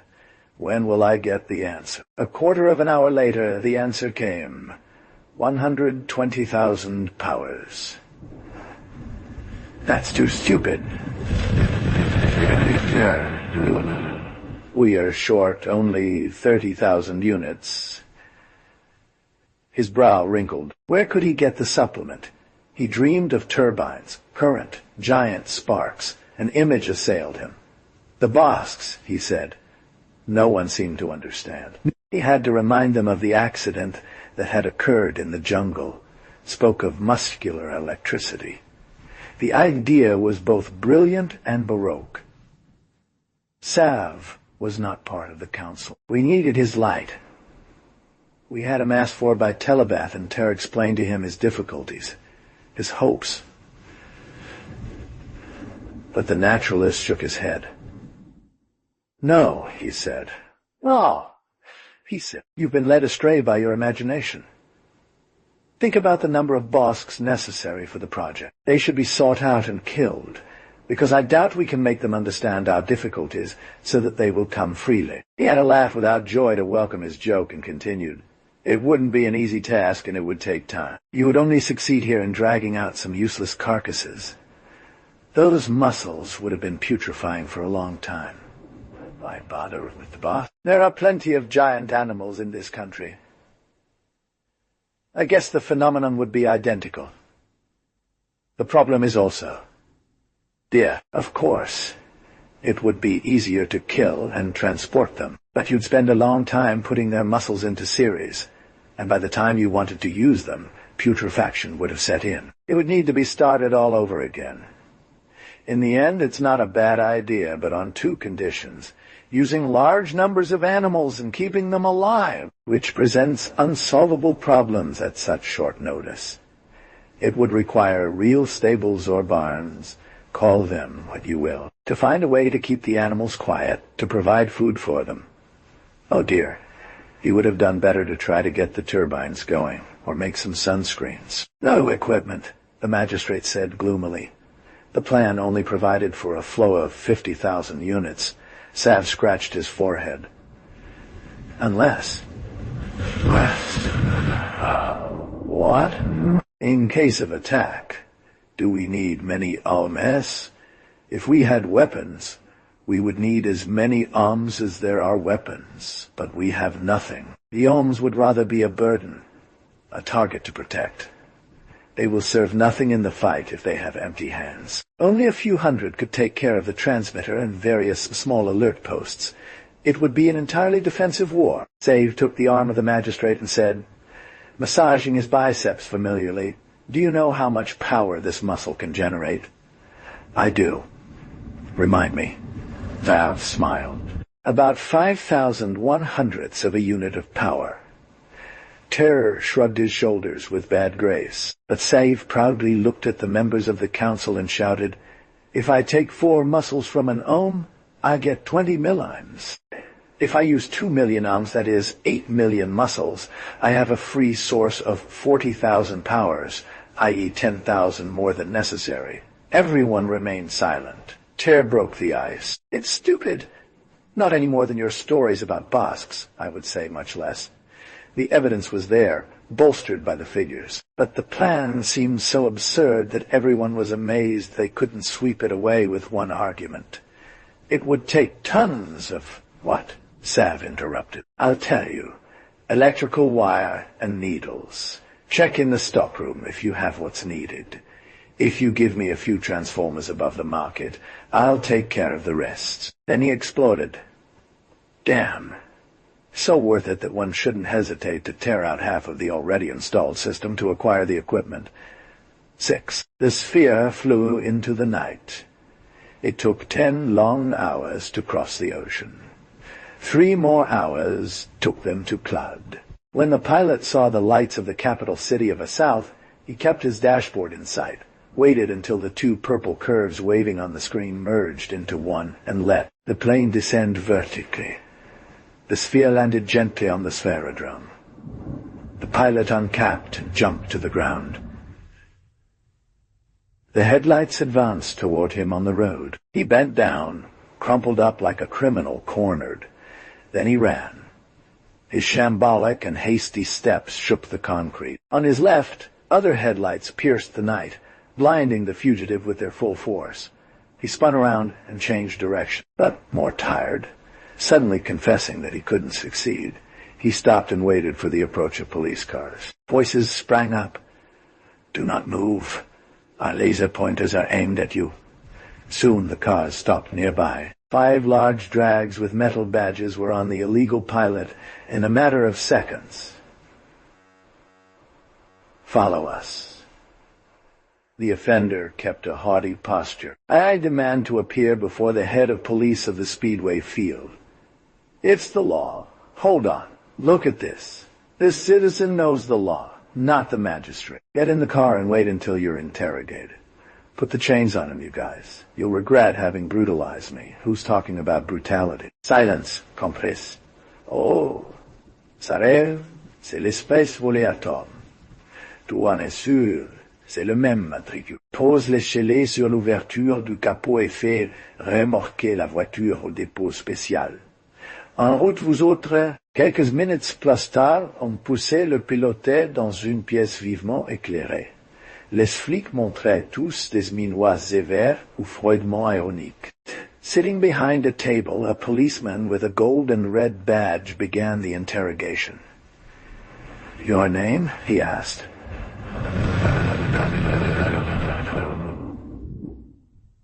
He asked, Are you the head of police at the Speedway? No, but I still order you to answer my questions. I refuse. I have a statement to make to the head of police.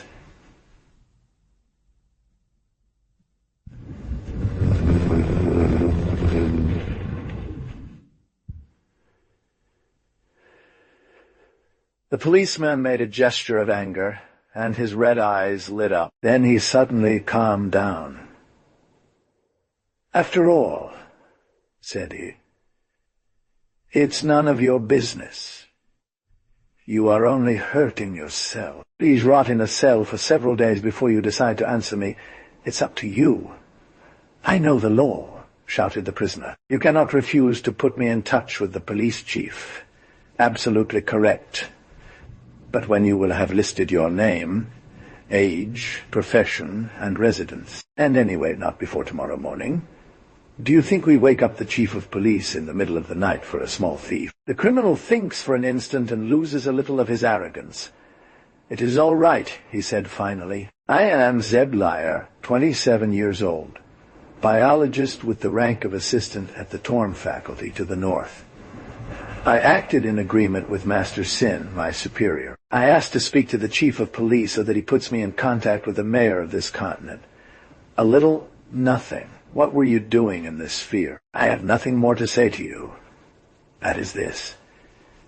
It is of the most extreme urgency to do what I ask you.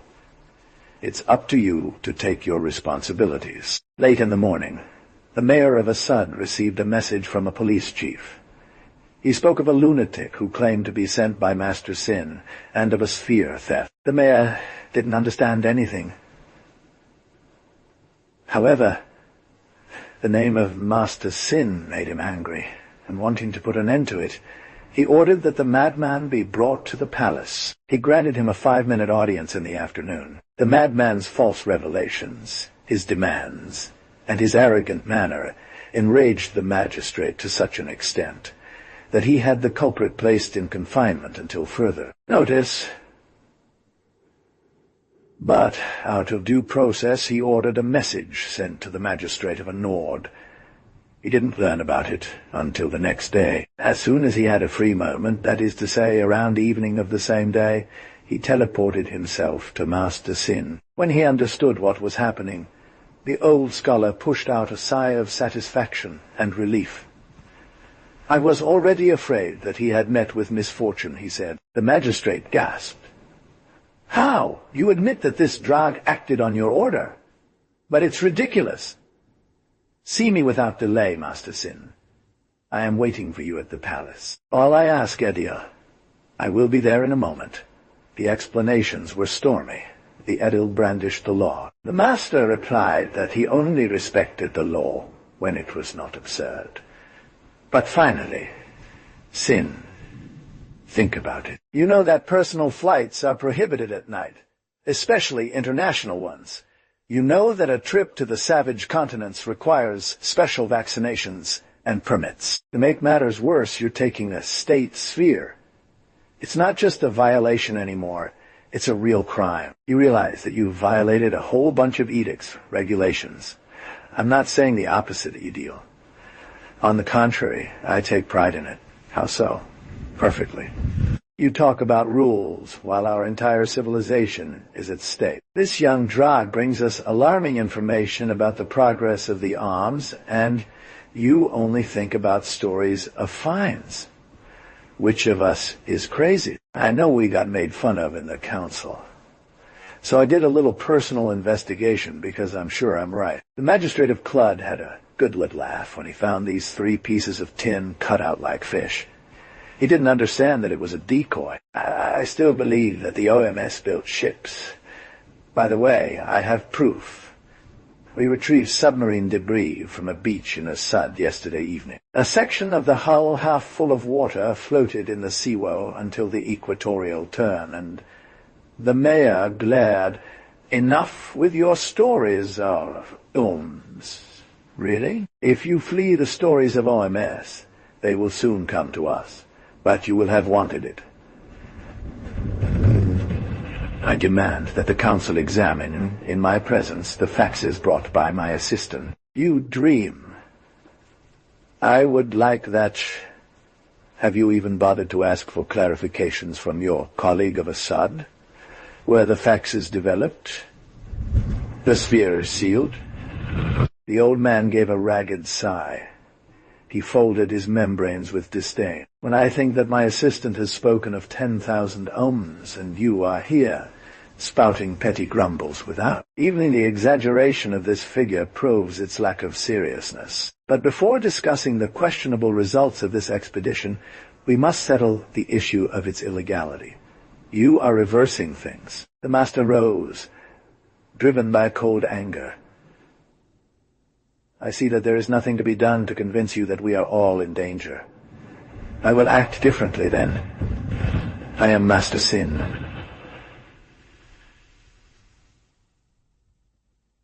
"You are therefore forced to grant my humble request.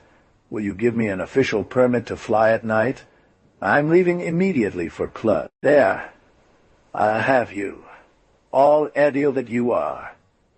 In addition to the law, empowering me to act with the same authority before the mayor of Assad, I will demand that the seals be opened, that I be granted an audience with my assistant. I will demand a scientific communication with all newspapers.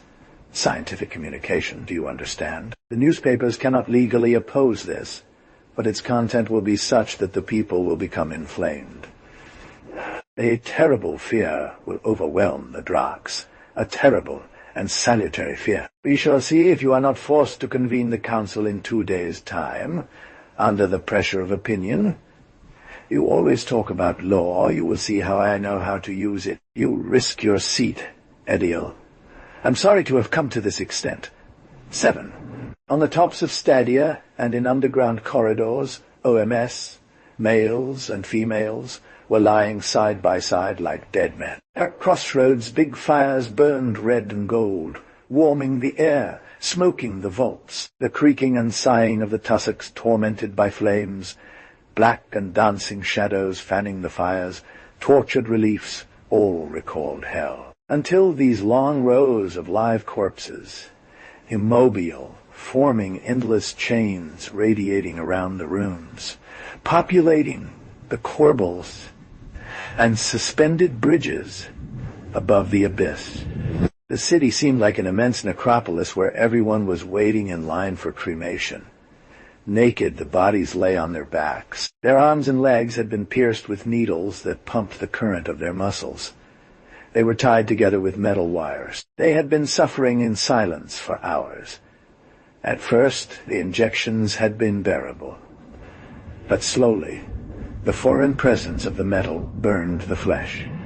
Cramps twisted limbs here and there, thus reducing the output of the great living pile. In short supply, a few doctors ran from corridor to corridor, dispensing advice, good words, and rare stupefacts to ease the suffering. Others leaned over knotted muscles, massing them gently to dispel the stiff tetanic rigor. Others, finally, ripped out the needles with a sharp blow and freed those whose wounds had become infected despite precautions. Heroically, some refused to give up their place.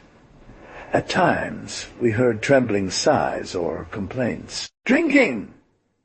Carts pushed by diligent and overworked arms jolted from side to side, distributing a meager rations of sustenance. Almost all the underground electrical system had to be torn out in order to get sufficient equipment. But for morale, some motivational speakers were left in place, leaking official encouragement from time to time. So, 2 million citizens were sacrificing themselves in a vast sacrifice for the common cause. They gave their galvanic fluid as one gives blood. Drop by drop, unit by unit, energy was added to energy, flowed in a river along the wires, added to the accumulators of force coming from hydroelectric piles and turbines, forming an electrical capital necessary for the defense of the city. By telex boxes, expeditions in the bush announced their return. They had spent the whole night arranging the blockade elements at strategic points on the continent's coast. To reach certain inaccessible places otherwise, the last ship had slowly circled the coast, dropping commandos here and there who laid out the elements where they were needed. The flak guns could already repulse a first rocket attack. 2,500,000 OMS could hold off 1 billion drags. In a special room, the transmitter was in place. All information was concentrated in the council room, transformed into a headquarters, and from where orders ricocheted from the magistrate. Magistrate, the nursery's OMS can't take it anymore. They've been pushing themselves too hard for too long and are starting to act foolishly. Send them up to the corridor 4 lifts. They'll swap around their feelings of fatigue. Some will be very happy to go to bed, even with needles in their arms, and others will finally be able to move after 2 days of immobility. Terre turned to Charles. There are too many babies. I should have curbed the births. It's an unnecessary burden. Not for later. No doubt. But there won't be a later if we collapse now. Humming of a telephone box. Shard pressed the button. Yes? Here, Vale? Output is declining. Why? More and more individuals are being excused by doctors. I wonder if they'll be able to hold out much longer.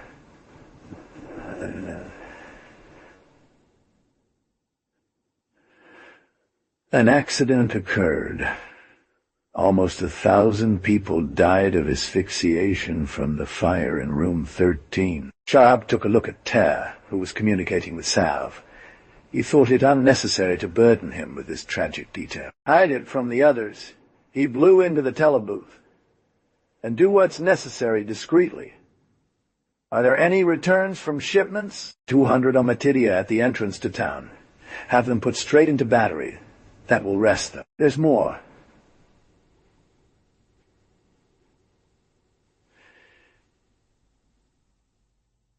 "15 Omatidia have been electrocuted in Corridor 7.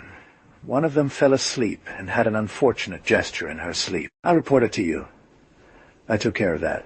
Meanwhile, Tara was still listening to Sav's lecture. So, I know we have bombs, but we don't have rockets to send them off. It's impossible for us to launch an offensive war. Think a little bit, Tara. When the Drags find out that their rockets and balloons are falling into the water, what will they do? They will send a landing party by sea, obviously. But at that moment, it will be an infantry battle. Despite our limited resources, in the bush and with our mobility, we have a chance to discourage them, if not to defeat them. What if I gave you the means to send bombs on ports? I'd say you're either a genius or crazy. Keep talking. Listen, I'm not a physicist. I don't know anything about bombs. How to make them, how to modify them, or how to detonate them doesn't interest me. I leave that to the technician. But an idea came to me. A naturalistic idea for sending them on the coast of Drags. They should travel on floats until the entrance to the ports. There took an aggrieved and disappointed air. So you're not a genius. You're crazy. Think about the time and difficulties we had to overcome to cross the ocean. We only have one ship left, and you want to see it go. Bomb the Drag's nose and beard. The ship's batteries are just barely enough for its expedition around our coasts. And then there would have to be floats made. Listen to me well, Terror. I know from the records that 500 bombs are on board the ship. Where is he now? He's cautiously crossing the bay between two currents. That's what I thought.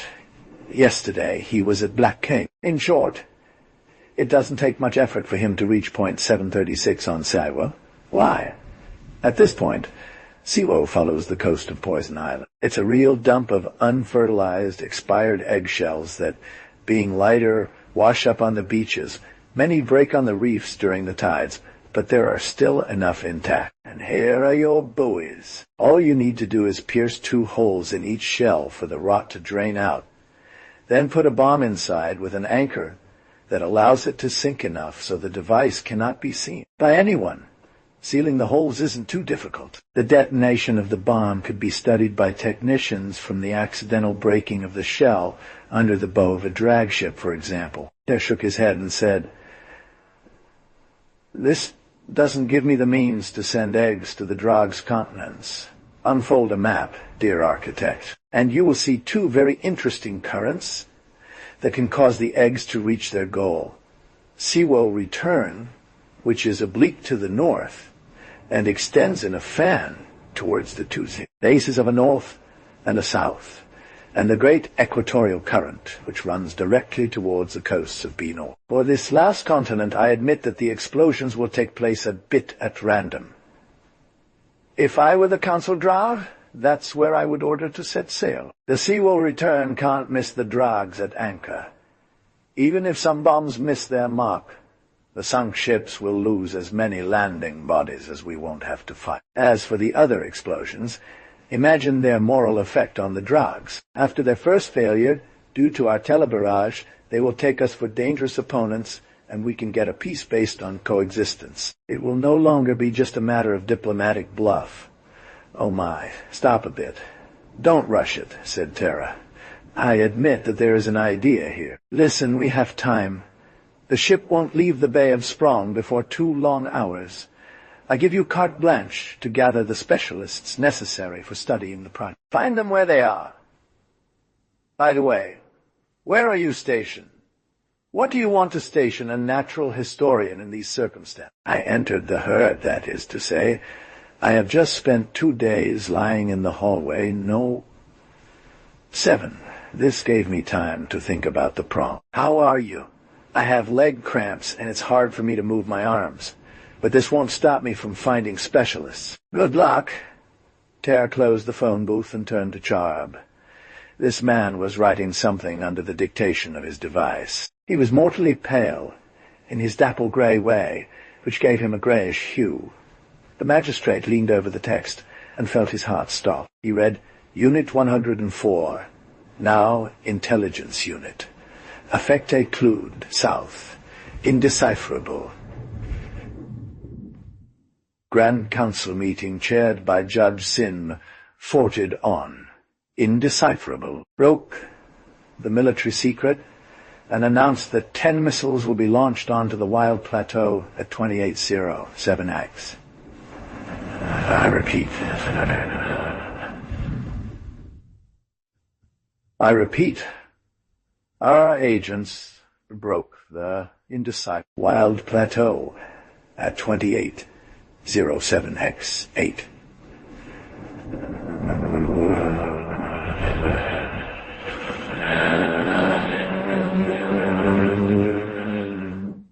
The former councillors had lost their seats under the popular push. To appease fear and disorder, it had been necessary to announce that Master Sin was taking things in hand. However, a vast hunt for had spontaneously organized across the 4 artificial continents. The Drags would go so far as to burn parks or old suspicious buildings. As a result of this murder frenzy, all kinds of hooded figures began to appear everywhere. They came out in bands from the smoky alleys, ran through the streets screaming, emerged from half-burnt wastelands and fled in large, frightened herds across the countryside.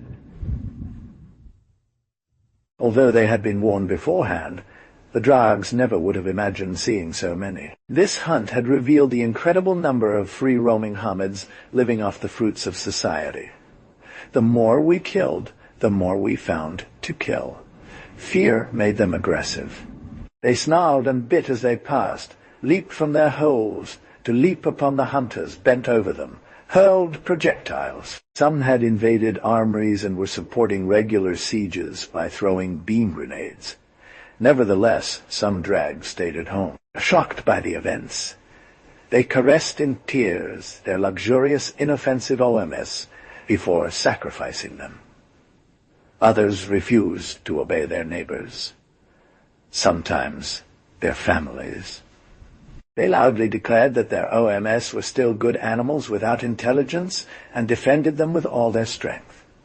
Others acted with cunning. They showed anonymous corpses, claiming to have killed their OMS while hiding them away. But most of the victims were wild hogs barely tamed, terrified by the sudden anger of the Drags after so many years of tolerance.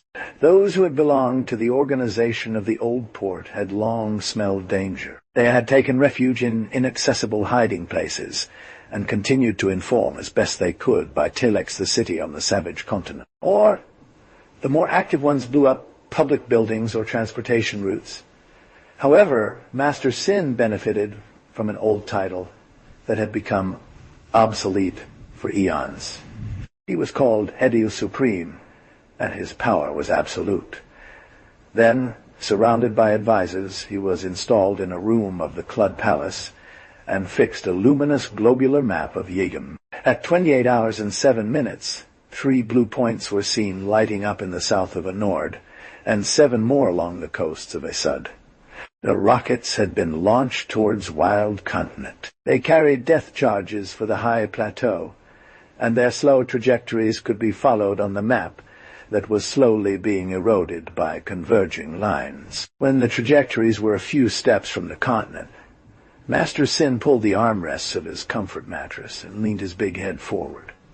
"This time," he said. But to the general astonishment, the luminous lines suddenly went out. A thick silence prevailed among the Drags. Then everyone exclaimed, doubted the good functioning of the globe screen, commented disrespectfully on the value of technicians. Master Sin deployed a membrane to calm with his gesture the tumult. "Have it checked," he said. A Drag grabbed one of the teleboxes, but this one was already buzzing within call. "How? Yes, The rockets, well, you sure? I immediately reported to the Supreme Magistrate. He laid down the instrument, and a painful stupor painted his red eyes. The 10 rockets have fallen into the sea. Master Sin left nothing to be desired in his emotion. Send 10 more rockets from Continents B, he said in a cold voice. Half an hour later, the 10 new projectiles met with the same fate. They set up a barrage, someone said. It's incredible. The Supreme Magistrate ordered that they should bombard without ceasing for an hour. For an hour, we saw trajectories regularly dying out at several stages of the continent. Reconnaissance balloons were sent out. They didn't come back. So, with death in his heart, Master Sin ordered the departure of the landing craft.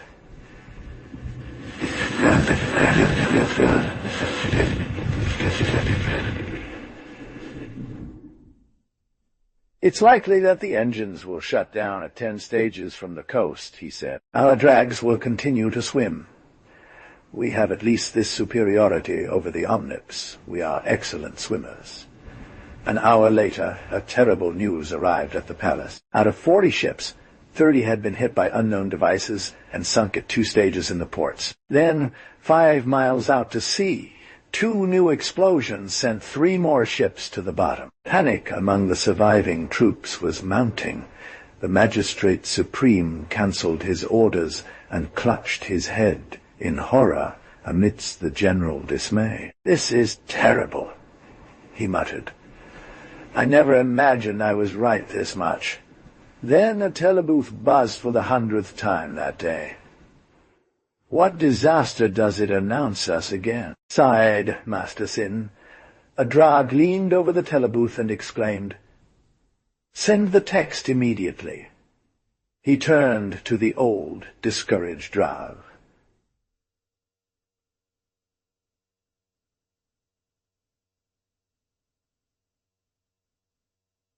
Supreme Architect, he said. We had just picked up a message from the OMS. They made us proposals. Now, in the city of High Plateau, far from singing victory, we were anxiously awaiting the answer from the drags. The UMS were exhausted after a long night of fighting, where, however, most had done nothing but lie down with needles in their limbs to provide current to the transmitter. In the council room, Terra nervously fidgeted with the text of his proposals. He muttered some passages under his breath. For years now, millions of people have been illegally emigrating to the wild continent. We've built a civilization there that is worth your own. Drax, why continue this pointless war when you have everything to gain by working with us? We are not your enemies. We are not your enemies. We have simply been defending ourselves. It would be easy for us to burn your capitals. Ter sighed and threw his paper on the table. This bluff is our last chance, he said. We have just enough current to divert about 20 rockets. The Omns are no longer holding up. There are only a few 100,000 brave individuals left in battery. We had to exempt everyone else gradually. Shah put his hand on Stefan's shoulder. Don't be discouraged. In any case, we would have led a miserable life among the drags. We lived an extraordinary adventure. And by the way, there is no reason to. A telephone rang. Vale rushed to it and stood up almost immediately, his cheeks red with excitement. The drags accept our proposals, he shouted. Everyone stood up at once, overwhelmed by a pain-sweet joy. Then it was laughter and hugs, cheers and capers that were far from the dignity of a council. When calm returned, Ter punched the table. To keep our bluff going until the end, he said, the plenipotentiaries must present themselves to the drags in dazzling attire. A ship of drags must meet ours in 5 days, out in the ocean halfway between our coasts. In 5 days we have time to do wonders. I want the ship thoroughly inspected, repainted, equipped with fake antennas and prestige guns that give the drags a high idea of our technology. We have no checks to fear. Their size prevents them from visiting a building whose access is to our measure. Vale cut him off. He was pale. "We haven't thought of one thing," he said. "The drag ships will continue to jump on the rotten eggs that sea will return. The drags are going to suspect us of betrayal and resume a desperate attack." "It's foreseen," laughed Ter. "The trackers are warned that the exit of their military ports is threatened by our weapons. They agree to send their boat through a civilian port located further south, in a safe area." We were unwavering on this point because we could not do otherwise. I was also extremely afraid that they would refuse to stoop so low. Vale was surprised. "In short, it's some kind of ultimatum." And they accepted it. Extraordinary, but true. You forget that the drags have been weaned from war for ages. The failure of their offensive broke their morale. It gives us the air of winners. They believe we can do anything.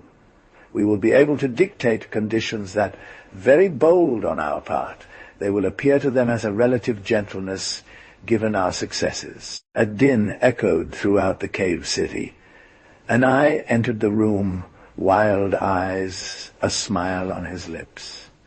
"We are looking for the magistrate," he cried. "Show yourself, magistrate, or else the crowd will force its way through the barriers."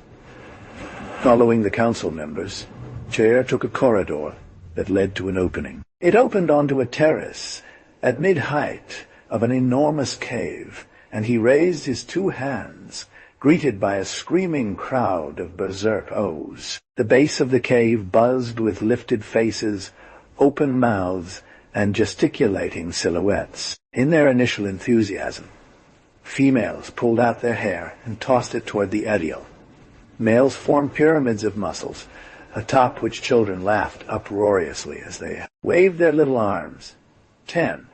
5 days later, 2 ships met in the middle of the sea and greeted each other by throwing showers of rays into the sky. The building of OMS was shining with 1,000 lights under the sun.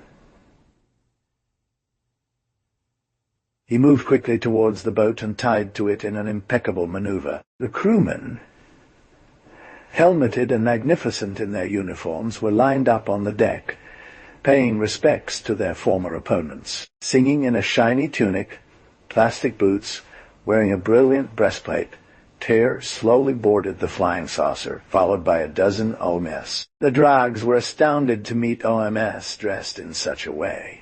They had always seen them naked and humiliated by the wearing of a collar. This is the translation of the provided text into English, and this spectacle would have seemed comical to them if they had not recalled the events of the previous days. He, himself attired in the insignia of his office, received the magistrate of Ulm with great respect and invited him to follow him to his cabin.